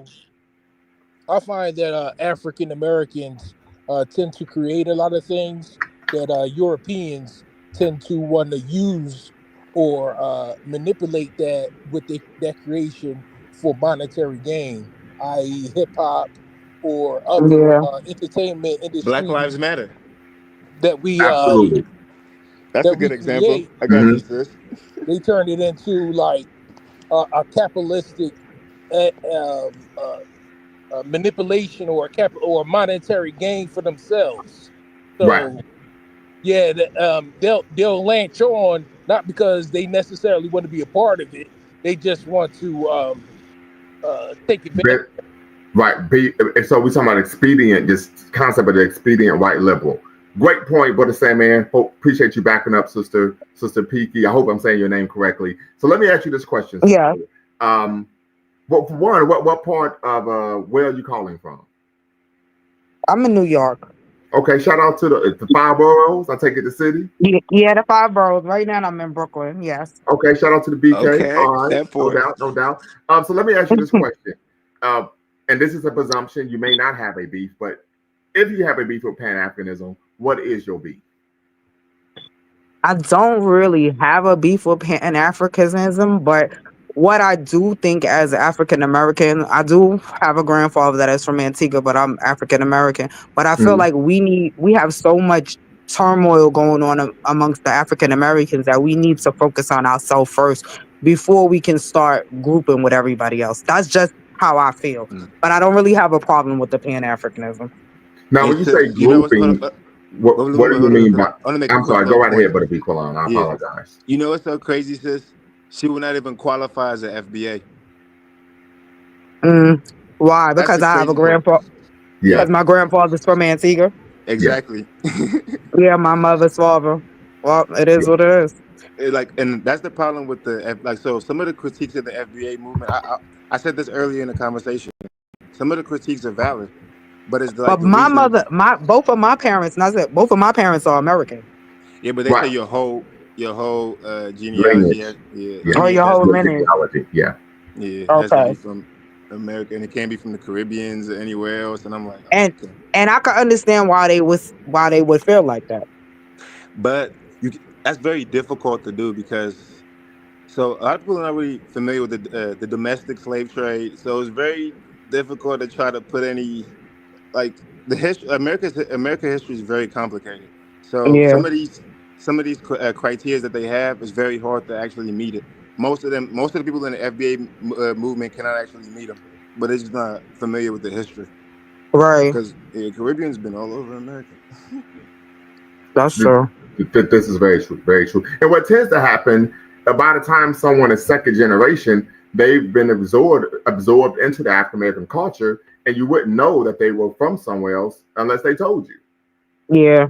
So that's an issue as well. But I definitely appreciate you tapping in, sister. Not ducking the smoke. Like we want to have educated, intellectually stimulating conversations where we can actually address issues and have solutions that are rooted in the facts. Yeah. Right. Solutions. And so part of the issue that we tend to find, and plus, of course, Brother B. Quan can speak to this, is, and of course, I can speak to this as well, is that when we have conversations with people regarding critiques of Pan-Africanism or just issues in general regarding Black history, African history, etc., there tends to be a lot of misinformation being pushed, right? And we've done a number of shows on those issues to try to correct some of that misinformation. And why this is important is because, for a number of reasons. One, we understand that the enemies of African people, enemies of Black people, have for their own ideological purposes sought to falsify our history. Of course. To promote their agenda, right? So then we, of course, don't do ourselves any favors when we do the same thing.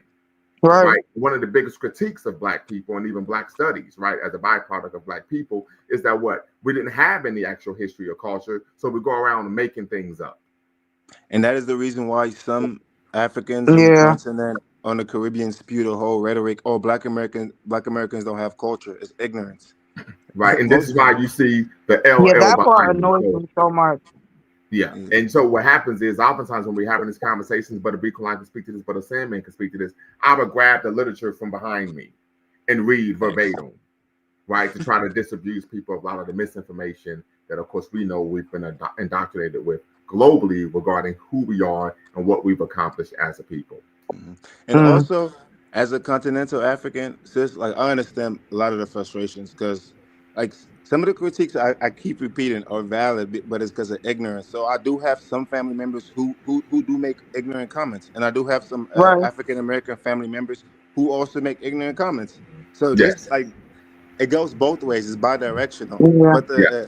But the question I have for you, because I do understand Black Americans, gatekeep African Americans.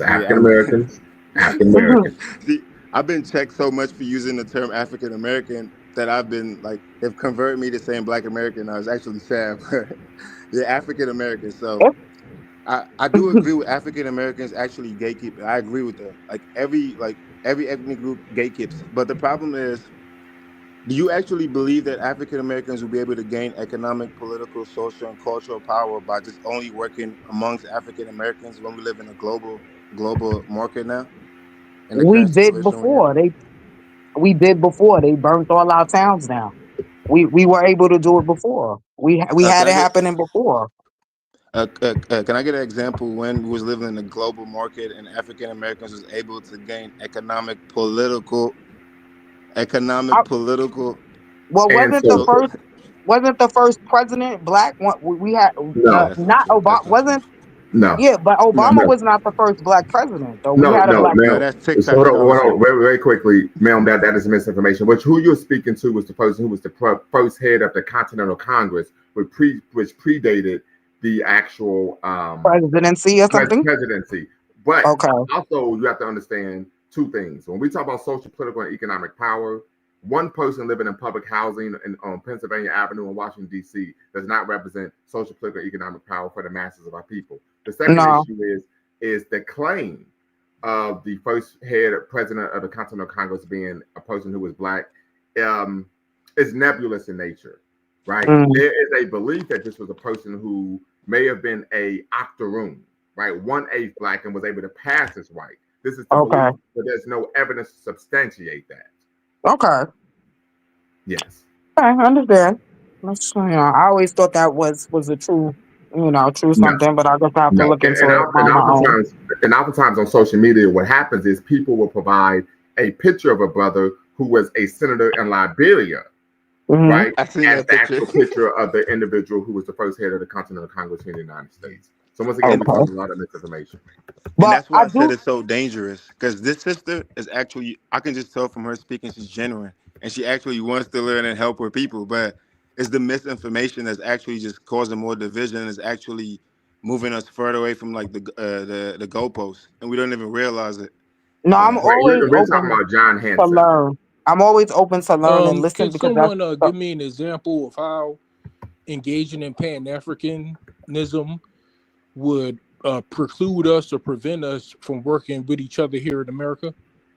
Yeah, that's a great question. I hear that all the time, but I've never heard anyone provide an answer.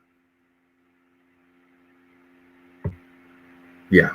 Because I mean, that is a great question. Because that's typically what's stated that, oh, if I'm a Pan Africanist, I can't work with my own people. That, of course, is adverse to the facts. Because so to be Pan Africanism is about what? Addressing, fighting anti-Black racism wherever you are in the world. mm-hmm. Right? So, you're from Brooklyn. What neighborhood you from in Brooklyn, sister?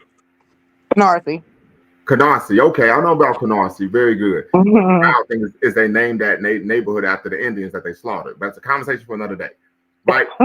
So that means you do the work of helping invade and foment Black empowerment in Canarsie. I try, but I'm not on the soapbox as much because some people is not listening.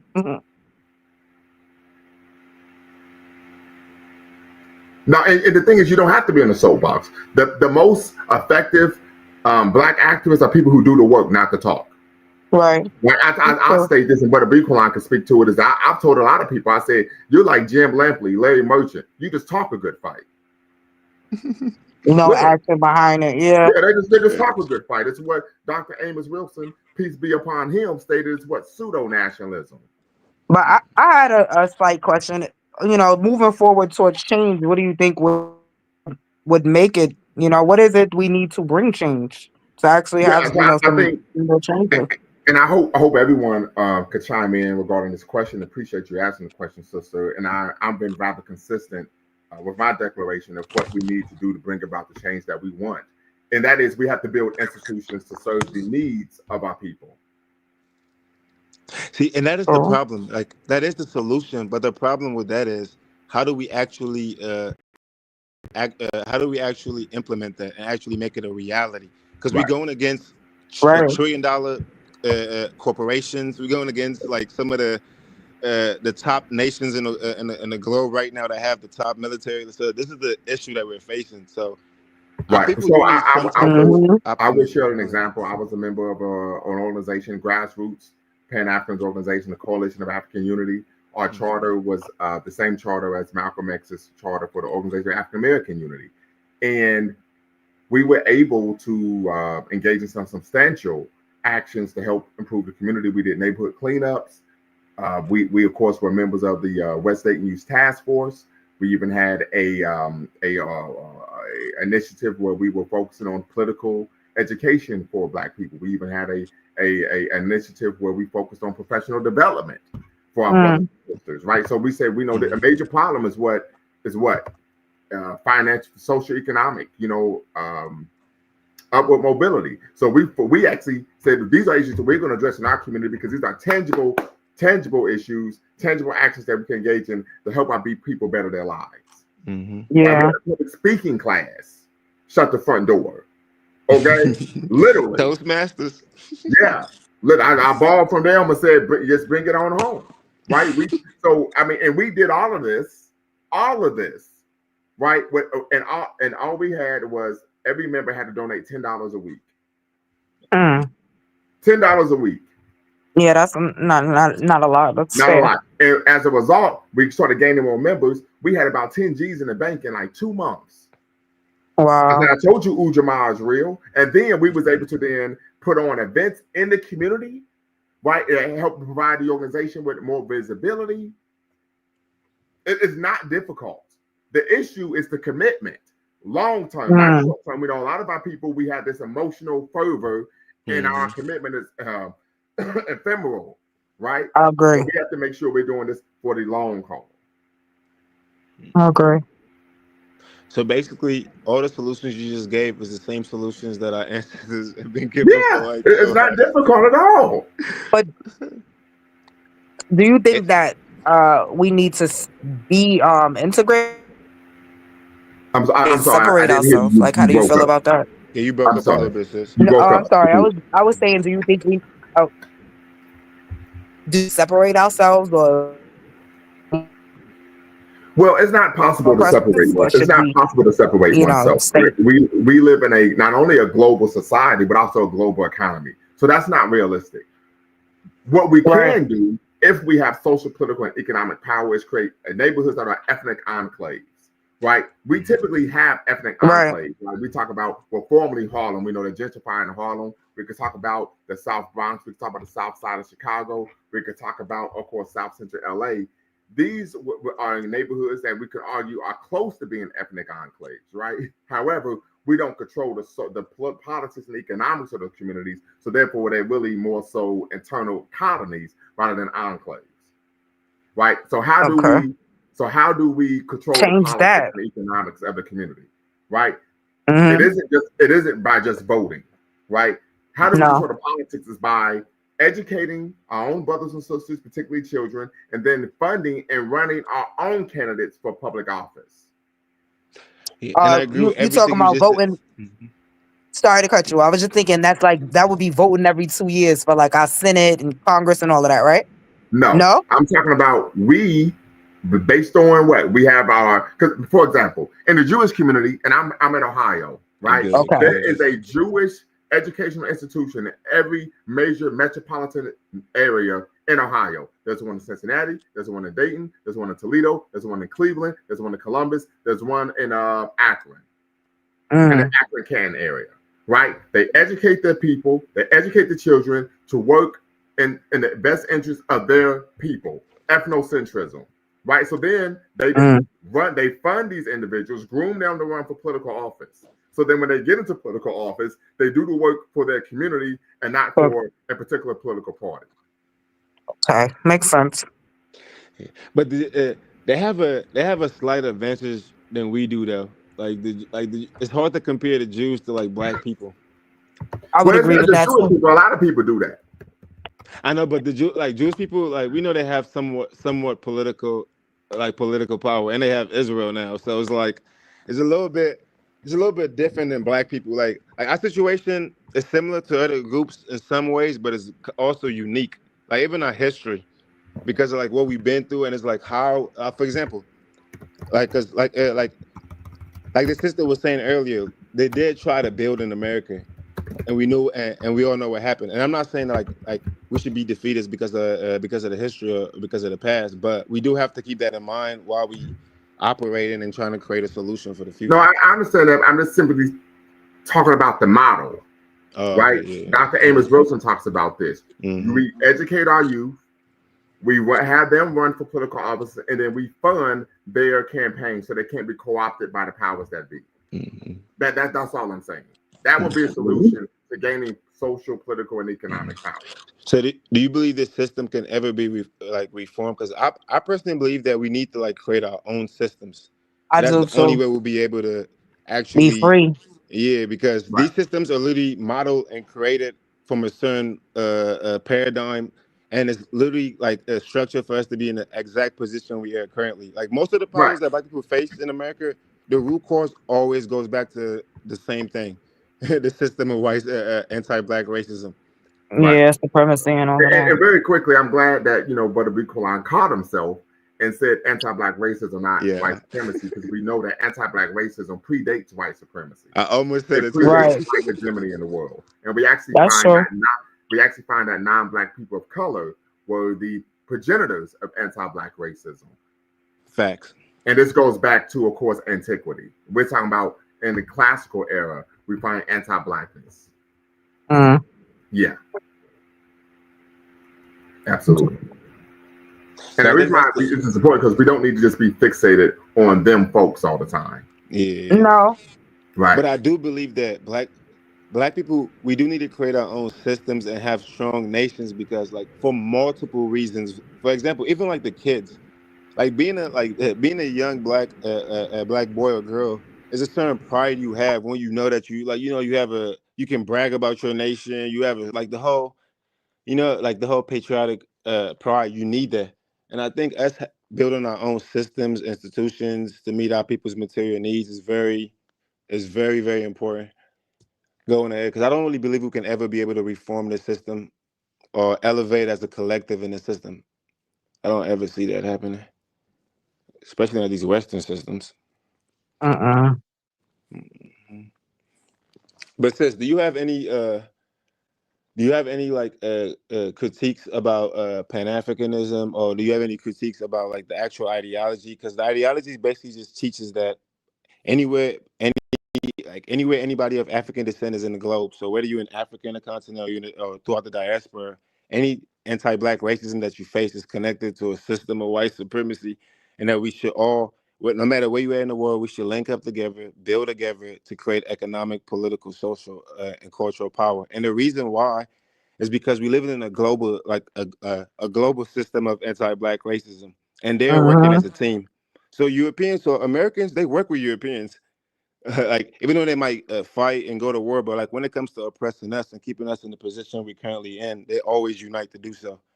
Yeah, no, I mean, I do agree we should all come together, but look how long we've been saying that. That's the only reason why I think about working first with a small group of just African Americans and then branching out because it's just taking Hmm. too long for us to come together. We all have the same problem all over the globe, but we are still fighting against each other. We have the colorism problems, the tribalism problems. Like it's just ridiculous to me. Hmm.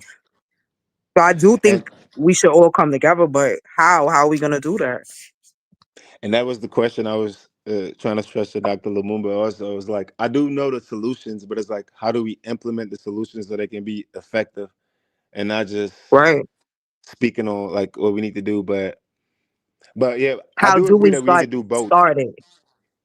Yeah, Yeah. and I agree. I agree that we need to do both, but we also have to remember the reason why Pan Africanism hasn't officially been established yet is because of our enemies. Like if you look throughout the history, they've been killing black leaders throughout the globe. Whether it's America, Africa, the Caribbean, they've been killing all of our leaders that are trying to actually implement and actually Anybody right, anybody trying to bring us together, they take them out. right. So Anybody. But I do agree with you to a certain extent because I do believe that we need to do both. We need to work where we at and also work think globally because we're living Well, in it like we have to think globally, or else we're gonna be I left. mean, I feel like we are one people out of many, like, the Jamaican saying, out of many, we are one. So I do feel like we are all one people, but just some of us have different cultures, different customs, different things, but we are still all one people. We have Mhm. so much in common, more in common than we have not in common, you know? Exactly. I was just about to So make that point. yeah, that's where I come together at, that we have more in common than we don't. But the sad thing is that, some of us, not all, some people are, ignorant. So, you Mhm. know, when you And there's when a you have reason. it, And there's a reason why they're ignorant too, though. Because like one of the biggest mistakes we allowed was allowing our enemies to educate our kids. So now we're well, you dealing know with like what the they direct consequence of that. well, history is you can hear it right there. History. It's his Exactly. story. It's That not our part. story. So, That part. And it's we crazy because learning. you said what? I said we learning. Exactly. And it's like it's even more crazy because like the more you study history, you start realizing that we're repeating the same mistakes and all these discussions we having in the in modern times. All of our ancestors was having these same discussions back in the days. But like even the whole go back to Africa, they was having the same discussions. Some of us wanted to go, some of us didn't want to go. Africans like it's a very complicated history. So it's like we do have to think like on a macro level and try not to be like emotional because I repeat, there's some Africans who are very disrespectful. I'm not even gonna lie because they ignorant, and some of them are really like so. We also have to realize in Africa, you also have different classes in Africa, just like America. So you have some certain Africans who all come in America and they can't even relate to the regular Africa that's on the continent because they're from a certain class. So when they do come to America, it's gonna be very hard for them to even be able to relate to you know, the everyday African American. So it's like it's multiple components and factors to this problem. But people try to simplify it and just generalize, and that's when it becomes problematic because you're not helping nobody. Yeah, no, it's not just a small little thing that we can just, just Ignore. yeah, it's not like that. It's something that we all need to sit down and talk about and face. But you know what I noticed is that when I come on certain different like apps or TikTok or whatever, and I hear black people talking, it seems like it's a thing against amongst each other, against each other. Like one group is better than the other. Like one group wants to say our suffering is worse than the other, or we're better Mm-hmm. black people than that black person. Like it just gets You're on my talking about nerves. the oppression Olympics. Yes. Yeah, and that when and sometimes like when I'm talking and I get on those things, that I could get ignorant too, even though I don't really feel like that. I have to pull myself out because if you're somebody speaking crazy to you, Yeah. you might lose yourself and speak ignorant back with them. But I really don't feel like that. I really feel like we all are fighting the same freaking enemy, and we need to come together because we are stronger together. And they actually know this. So if we come together, we would. It's nothing we can't do. If they can keep us fighting against, oh, you're black from Barbados, you're from Jamaica, you're from this part of Africa, we always gonna be running around in circles Mm-hmm. until we can get over that. And what Tariq does is he takes that anger and then he weaponizes that anger and to make money off of it. That's why I say Tariq is dangerous because he knows what he's doing. Like for example, um, I'm a continental African and you're an African American, and right now we're having a very effective conversation. You know why? Because we both, Absolutely. because we both educated and we're able to like actually put the emotions aside. But if if you was having a conversation with one of my, I'm be honest, if you was having a conversation with like an ignorant African and some it go completely Ignorant left. African Americans too. Yeah, Because it go I've completely heard them left. talk crazy. From my perspective as an African American and being around other African Americans, I've heard them say, crazy stuff. And Mhm. you have to let them know, because I don't know, I always grew up with my family saying, okay, we're from Africa, so like that kind of way. So I was always taught to love or to love my people, basically. Exactly. So it's like you have a different perspective on things. Even though it might trigger you sometimes, because I've seen some comments and I might get, and I gotta catch myself. Me He's just too. ignorant. He's just ignorant. Especially when they say like, because I know a lot of African Americans say ignorant things about Africans, and I have no part in that. But when I hear some Africans say, "Oh, African Americans don't have culture," that part really, really bothers me because I'm like, we may have lost a lot of our culture, but over here we created our own, And and we what's also ignorant is African Americans retained a lot of West African traditions, but people don't even know. I so a lot of yeah. I want a lot of Africans in diaspora to realize that a lot of Africans in the continent, and I'm not gonna say a lot, but most of us are ignorant. For example, No, don't. uh, Well, no, I was no. gonna say, We're don't no, say that. no. We're ignorant to the history, to African history, just like Black Okay. Americans, Jamaicans. We're all ignorant African to the history. Americans. Oh yeah, African Americans. Yeah, because like I'm starting to realize that a lot of like Africans in the diaspora they assume that continental Africans know everything about African history, not knowing that it's actually 54 countries. Like they're not realizing Right.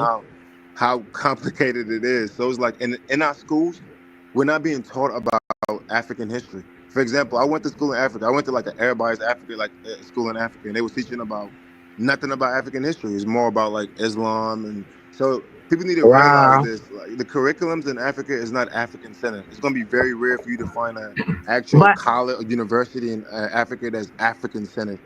Well, I seen McCary some. University has a good reputation. And where's What's that? what's the name of the Where's that university? located? McCary University. And where's that located? It's in Uganda. Oh, Uganda. Uganda. Okay, East Yeah. Africa. Yeah, see, like I'm looking for something like that in West Africa, and I'm pretty sure they are, but it's just not as popularized as the other universities. But like, I heard, or I seen that some places in Africa, the schools don't allow you to speak your native language. Well, so that was more so a remnant of the colonial era. oh, yeah, Right. When we talk, once again, I mentioned in Ngugi wa Thiong'o, his book Decolonizing the African Mind, and of course Kwame Nkrumah, who was the first president of Ghana, talked about this as well. That when one went to a colonial school, they were Mm, speaking their own language, their native tongue, and of course and the oftentimes they would be beaten if they spoke their mm, native tongue, just like we yeah. were beat here in the West for speaking our native tongue during the Holocaust of enslavement. So Mm-hmm. right. understanding that the Holocaust of enslavement and colonialism were very similar. Exactly. And But so the real quick, young lady that I heard say this is another Nigerian YouTuber, and she's younger than me. This girl is in her 20s, like maybe 26, 27. And so she was saying that was happening when she was in I guess primary school. So that had to be in the 90s, you know. right. So So I that means believe that in so that's definitely yeah. So that means no, I believe that is a definitely in remnant. colonial times. Yeah, yes, that is a Right. remnant of It's still colonialism. tricky. Yeah, Yeah. absolutely. Certain countries, I don't know all, but you know, she's in Mhm. Nigeria, so that's what she was saying. A real quick snapshot review says, what did Phil Scott say? I'm not familiar with him saying anything lately, but Phil Scott was someone who had a Pan-Africanist disposition, a great right. He created the African Diaspora News Channel, and then he flipped and started focusing on FBA. And I can recall when I Oh, really I started watch getting him. and when I really started getting heavy in these YouTube streets, I was actually on Dinah's channel, and Right. he came on there and he was talking about what Haitians they create their own communities and da da da da da. And I said, well, what's wrong with that? And he, of course, didn't have a retort, right? And I woke up the next morning, I had like 200 more subscribers than I had before because he was making a number of claims that were actually adverse to the facts, and he was simply parroting what Tariq Nasheed stated. And so I took issue with Phil Scott because he has a very large and sizable platform. Yeah. And Yeah, he does. he made a number of claims that, of course, just were adverse to the facts, and were, of course, uh, patently false. And so, another thing, Brother Phil was someone who would always state, as an African American, you need to have an African plan. You need to have a plan to go to the continent if things hit the fan here in But you America. know what? I Hold on, wonder, I'm gonna be honest. real Oh, quick. sorry to cut And you off. Go ahead. then he started speaking out against brothers and sisters from the continent and the Caribbean. Made no sense to me whatsoever. Mm-mm. Yeah. Why would he do right that? sister. No, I was just wondering why For the would he algorithm. do that? Well, I For would the argue algorithm because to get that check. FBA and black xenophobia was the color of the day. That's what was gaining currency on social media, and we know most Right. people they make Money off of that. yeah, and so I mean, most people they make content based on what's going to get clicks and views. Yeah, for the algorithm. Reality. Okay. For example, I was on a guy's platform called No Fugazi, and he said on the platform that women shouldn't have the right to vote. Right? He said that's why this country is going to hell in a handbasket. I said, so you are opposed, you want to repeal the 19th Amendment. He didn't even know what the 19th Amendment was. I said, shut the front door, right? We just started having a conversation. He said, well, in Europe, women didn't have the right to vote. I said, well, that's giving Eurocentric, even though you're a black man. But I stated, here's the issue. I said, in medieval Africa, women had the right to vote. He said, well, if that's true, Right. they also serve in the military. I said, yes. He said, well, that's why they were colonized by Europe. I said, well, actually, that is not the reason why. I've studied colonialism. I know very well what happened. And I said, so once again, it's triggering me that you're willing to be so confident making a claim that is adverse to the facts, right? That is horrible. So then he asked me, can you provide an example of an African nation that had the women fighting in the military and they were able to overcome European aggression? I said, I could give you two. One is Ethiopia. Shout out to March 1896, the Battle of Ottawa. And then, of course, the second is a derivative of Africa, which is, of course, Haiti. I knew I knew that Ethiopia beat the Italians, but I didn't know a woman had anything to do with it. Yeah, I mean, on the about battlefield. Nubia? Matter of fact, Menelik II, his wife was one of the commanders of a particular army.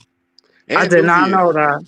They whooped Nubia beat beat the Romans. Right. What's her name? Queen Candace? Amina, something like that. Aminas. Yeah. I don't know the name, so I don't want to say. So like I said, it's this type of rancor where people are just making claims, throwing these things out here.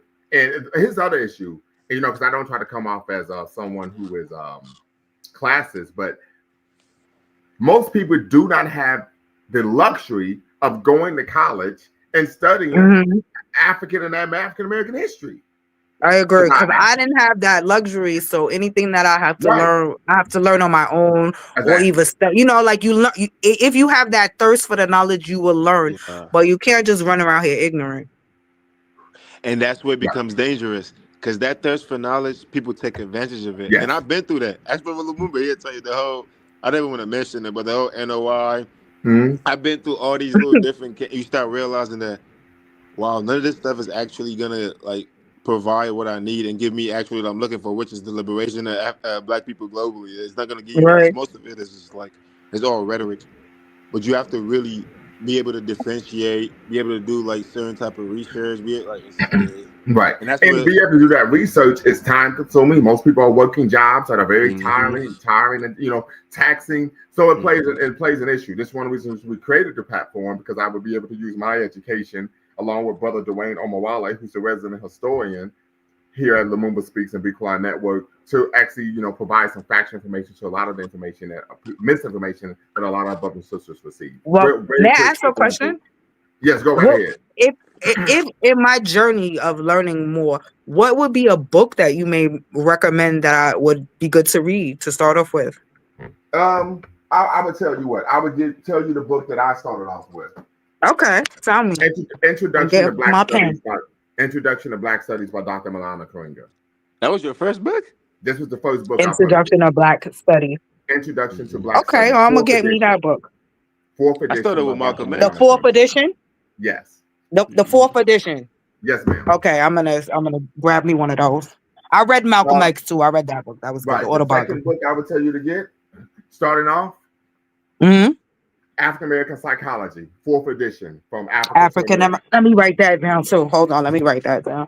These were African the first two American books Psychology. I purchased when I started my higher education journey. Okay. African American study. Wait, say it one more time because I want to write it again. African American Psychology, Psychology, and what was the other one? from Africa to America, fourth edition.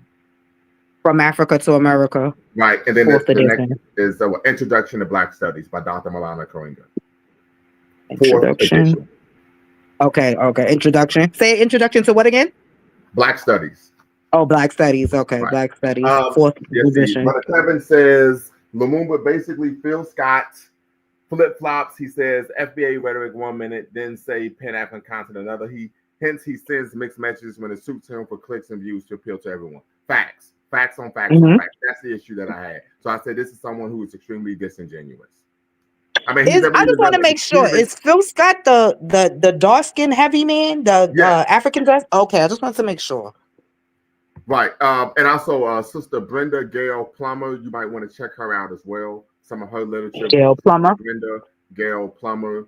Brother Kevin mentioned her in the comments. So I'm gonna write that down. So Gail Plummer. And so what happens is you find individuals who are willing to be whatever they Plummer. need to be to, of course, make money. Right. I mean, I used to watch his channel all the time. I don't agree with some things he says. Some things he says is good, but then sometimes I'm not gonna lie. For him to be so educated, he does go off a little bit. Well, here's the thing: he's not educated. He's just like somewhat he's not. I didn't know. He's not really articulate, but he's just somewhat well spoken. Yeah, this is not someone who is okay. He's he's intelligent. That's what I would say. He's intelligent. You know. Well, very quickly, OMKAL. I need you to cam up and queue. I just need to make sure you're not trolling. Then I can bring you into the conversation. So, all right, got you. All right, you can turn your camera off, and I'll bring you into queue. I was gonna suggest Dr. Amos Wilson, but I'm probably that's probably a little too much. Yeah. No, I mean I could always get it because I'm trying to get the Black Law Dictionary, all kind of stuff. Anything just to enlighten my mind. So, what's the name of the book again? Well, Dr. Amos Wilson, The Blueprints of Black Power. Dr. Amos Wilson, The Blueprints of Black Power. Yeah, a moral, political, and economic imperative. If you look at the screen, I got the book right here. Now, here's the issue, sister. The book is about 1,000 pages. Yeah, it's like 900 or some change. Yeah, so Black Power by Dr. Amos Wilson, and moral, political, and economic. But you can start with he has multiple books though, so you can start with something smaller. And also you might like Marimba Ani. I love her book, Urugu. What is it? Right. Mari. Mari. Put it in the chat. Put it in the chat, B-Quillan. Okay. No, and because I have another, I share these things with other people. So even if I didn't read it right away, somebody else, like I have a friend, I'll tell them, like, look, read this book. Right. Somebody recommends it. Yeah. Absolutely. Brother OMKAL. Brother Omkal. You always forget. Omkal. Peace, brother. Yes, and snapshot reviews, Okay, philosophy sociology. from Marcus Garvey is a good one as well. Peace to all you brothers and Dr. Lumumba. Thank you for the opportunity. I was listening and I just, although I'm not feeling good, I've been sick for a few days. I want to react on some questions which were raised about, the studies or the learning or the teaching of African history in African school, on the continent. Because I'm a guy who originally from Congo, as Brother Lumumba knows, since we've been exchanging here and then, and I've appeared on the program before. Was born on the continent, grew up there, and I can speak for probably the program in Congo, Burundi, since I know also Rwanda. So most of Central African and some Southern African country, even in East Africa, like Tanzania and Kenya. So this is the education, guys. Yes, in what we call their primary school, what here you consider as elementary school, we do learn a little bit. It's like introduction to African history. They teach us regularly about, first of all, like in Congo, when it comes to Congo, the education, when you are introduced to education system, you are taught in two languages. First, you are taught in an African, authentic African language, which, because Congo is bigger, it has four national language, which is Swahili in the east, Lingala in the west north, and Kikongo in the west part of southern part of it, and in the central, it's Chiluba, or some people refer to it as Kikasai. Those are three authentic African languages which are considered as national language of Congo, in which you are taught in introductory. So you are taught in your which, because these are the language which are mostly spoken in these areas. So they start teaching you in this language and also in the language, so-called official language, which is colonial language. When it comes to Congo, is French. So they are you to a little bit of French, and they are teaching you in this one because this is the national language which you speak there. That will be like a first grade, what you call here first grade, second grade, third grade. So you start, when they teach you history, in history classes, they will start teaching you Congolese, like a Congolese history about some kingdoms, some most known kingdoms in Congo, like Congo Kingdom, Luba Kingdom, Lunda Kingdom, Then, unfortunately, they don't teach you about Belgium.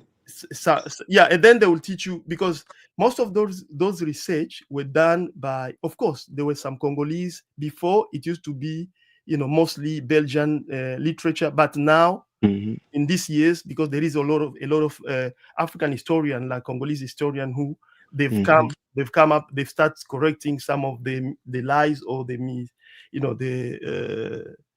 propaganda that Europeans were putting in, but there's still a lot of it in some books, because the fundings come from this organization, which are held by these globalists. So when you progress, like in third grade, fourth grade, you start learning other countries' history. Especially they start with European. They will go France, Belgium, then maybe even the US. In like a sixth grade, yes, they will start introducing you to the whole world.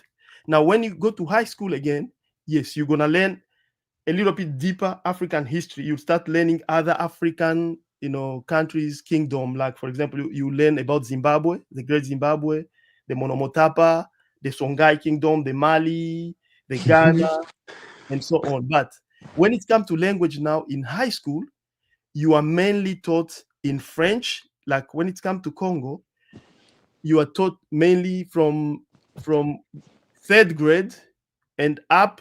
You are mainly taught now in French, not anymore in Swahili or in Lingala or in Kikongo or in Chiluba.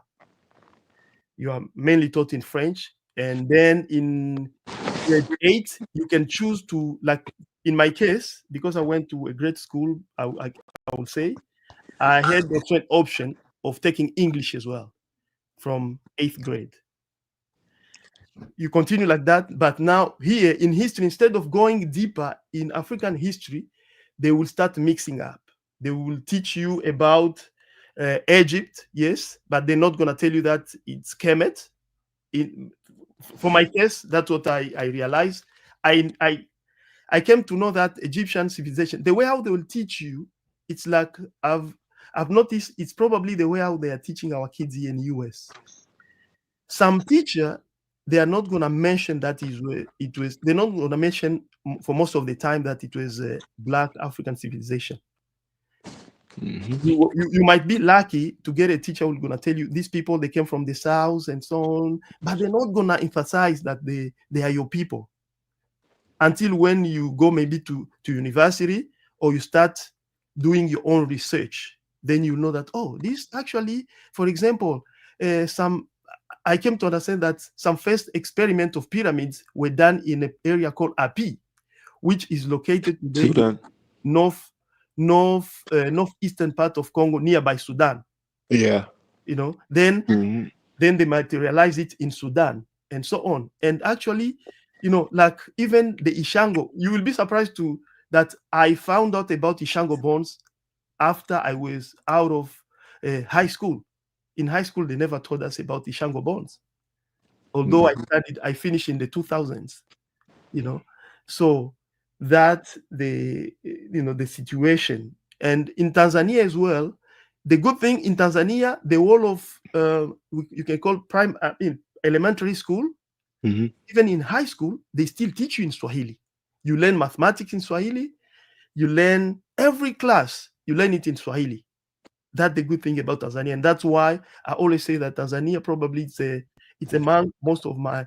If I can name 5 countries that will probably help the emancipation of our people, Tanzania, I always name Tanzania in it because of especially their education system. That's what I realized because my dad was doing petrol business between Central Africa and Eastern Africa. So he used to go mostly to Tanzania and Kenya, and sometimes he would take us also when we are on school break. Yes, and I have a lot of Tanzania friends. That's what I realized. I realized that in the high school, they learn everything.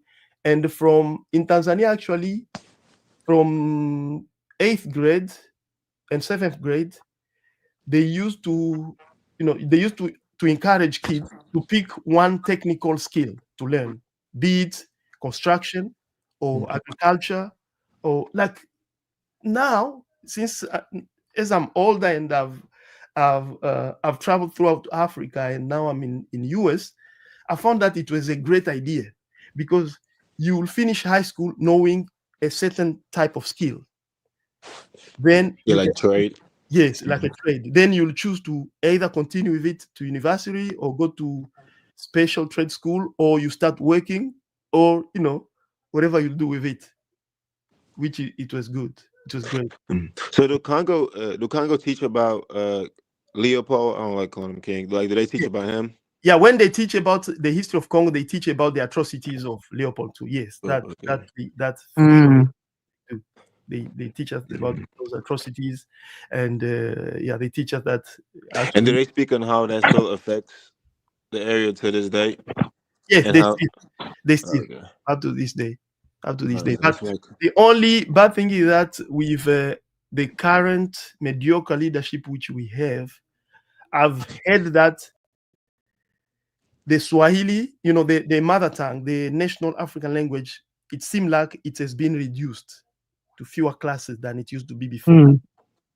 And probably they are canceling civic classes, civic and politics classes in South, which is not good. Yeah. What kind of class is that? You said what? Like you was asking what type of classes is I didn't hear. That's why I was. Oh, the civic Oh, class. no, I didn't hear him. He said civic. Yeah, civics, like politics and civics, like Okay. how when those classes used to be the class where they will teach you the duty of a citizen to his country, to his family, and like in primary or what you call elementary school here, they will teach you like it's kind of moral and civics. They'll teach you that you as a kid, you have rights from your parents, but you also have duties towards your parents, like Right. respect to the community, respect to the elders. It was in those type of classes. They So took out. yeah, it seemed like there is some NGO which are providing funding. Instead of teaching this type of classes, they are now teaching them this what you call genres, genders. Oh God, no. Yes, Oh, the whole gender. Oh, hell yeah, no. probably yes. That's crazy. So is there like any Pan African organizations in Congo? Would you say? Oh my God. Like me, I was born in Pan-Africanism and I grew up in it. And like I spoke to Lumumba from the time when I heard Lumumba name, I was like, oh, this might be my brother's spirit. So Congo, the enemy have tried to fight that. But if you know the story of Lumumba, especially Yeah. the Eastern, so in Congo, it's like without like without like institution that teach you Pan-Africanism, but it's like you are born in it, because most of those grandparents, the parents who their fathers were in the MNLC Lumumba movement, they are Pan-Africanists to the core. Mm-hmm. So as their grandchildren or great grandchildren who we are born, we from the family, in whatever education you are getting from the family ground, you start learning about some of those history and some of the behavior that you need to take as African, the duty that await you as somebody from Congo, But I can't say that it's every family, but Yeah. especially in the area where Lumumba's movement was, That makes sense. it's many families, yes. Mm-hmm. Yeah, that makes sense for sure. And that's why you see, for example, if you look at the Congo, since like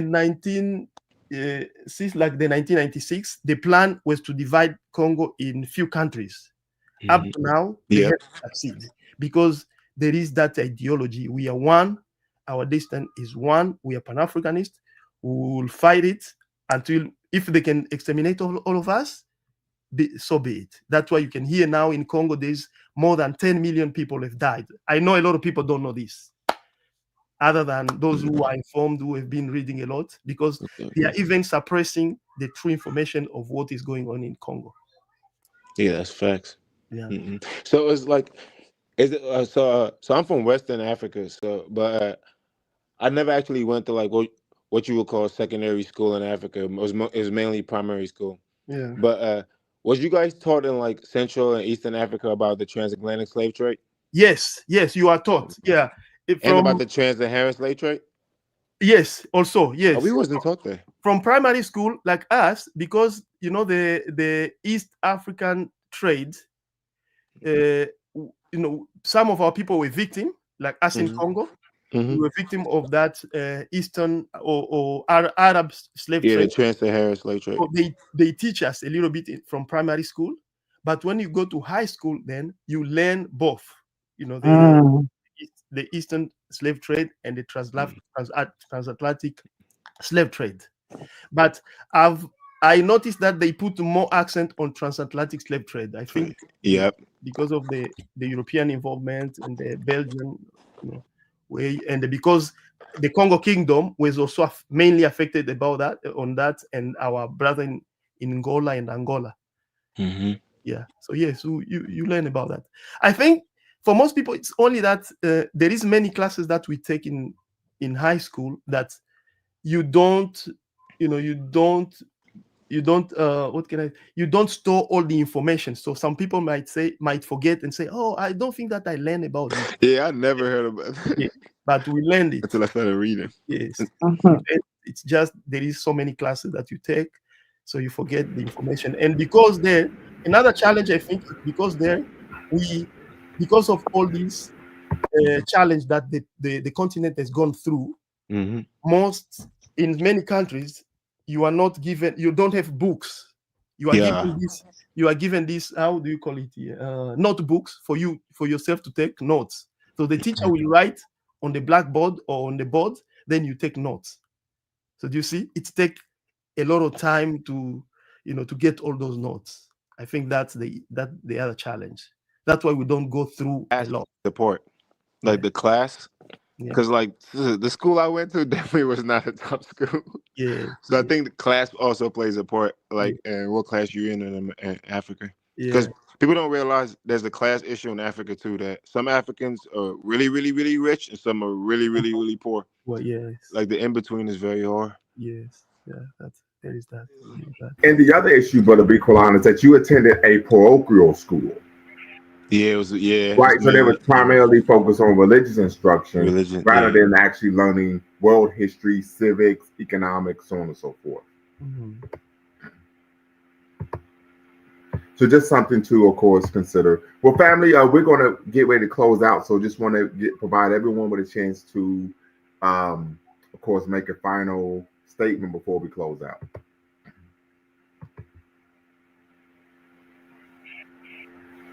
Final comments.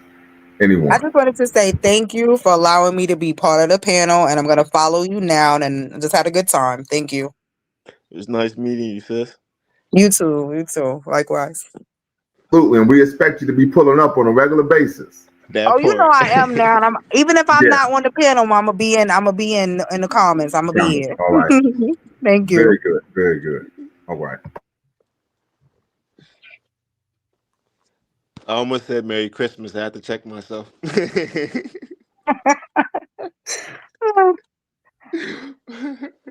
See, that's the indoctrination right there, Mama Boomer. I just want to say, I just want to say, what did Denzel say in the movie? That's the slave mind. That's the slave mind.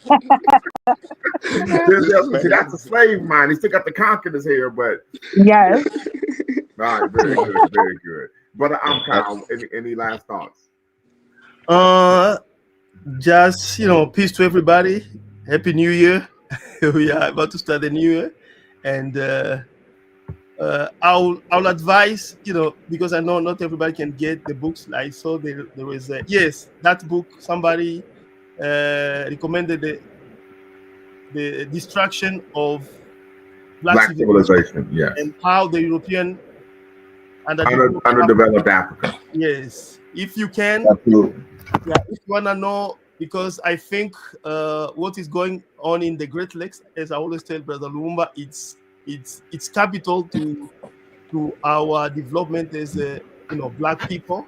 So I'll recommend also Holocaust in Congo, if you can. Holocaust in Congo. Yeah, we're going to do a show on that. We're going to do a show on that. And these are both of the books, How Europe Underdeveloped Africa, by the late great scholar, Massachusetts Walter Rodney, and of course, Destruction of Black Civilization by Dr. Chancellor. I heard of that one. Yeah, so we're always on deck here at the Lumumba Library. You know that. You got Carter G. Woodson back there, though? I got Carter G. Woodson. Come on. Yeah, you got to pull him up. Come on now.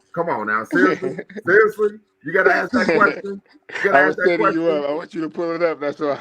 You know what I mean? If you questioning, I'm going to get you in the weight room. You talking like that. I'm going to get you in the weight room. You talking like that. And I recommend that because you can see, even the United States president has never, probably in his mandate, I can't remember that he set foot in Africa, but he only set foot in Africa to go for that country. If you don't know the meaning of Biden going to Angola, it was not for Angola. It's because of that corridor, the Lobito corridor. And that corridor, it's a corridor which will help the United States get the wealth from Congo, out of the continent, and to their industries. The copper, cobalt, the platinum. I mean, not but there is this what's it called? The one which goes into it's vibranium. No, maybe I don't know. It could be vibranium. Cobalt. There is another mineral which is they are all after right now, which goes into they're extracting. Yeah, I can't remember. Not. You talking about the gas? It's okay. We know they stealing lithium. Lithium. Yes. Lithium. Yeah, there is a lot of lithium in southern part of Congo, so they are all after that. And the US by some they sold their biggest company over there, which was owned by Freeport McMoran. They thought they sold it to Americans, Chinese American, but it was actually real Chinese. So they want to to recuperate some other mineral there. So it's very, very vital. Biqualan, any final thoughts? Oh yeah, I just want to say we need to learn more about each other. We need to educate ourselves instead of just basically degrading ourselves. Because anything you say about a black person in the diaspora, the same thing can be said about a black person in the continent, and likewise. So, and those are the same comments that's being used by enemies anyway. So we need to learn more about each other. Call out the collaborators. I don't want to use the other C word. We need to call them out because they're in every population, not just in Africa or just in America. It's everywhere there's black people. You're always going to have a class that's just collaborators. So we need to call those out, and learn more about each other. Pan-Africanism or perish, man. Very good. Pan-Africanism or perish. Family, appreciate you all watching. Until next Hey, time, y'all know what to do. Brother Biqualan, I want you to stay on. Hello? Yes. Good night. Oh, I didn't I'ma Always just watch. Bet on Black. And happy Kwanzaa Eve. Yes, happy Kwanzaa. Before you go, make sure you hit the subscribe and like button. Thank you for supporting the channel. And remember, here at Lumumba Speaks, we always bet on Black. Peace.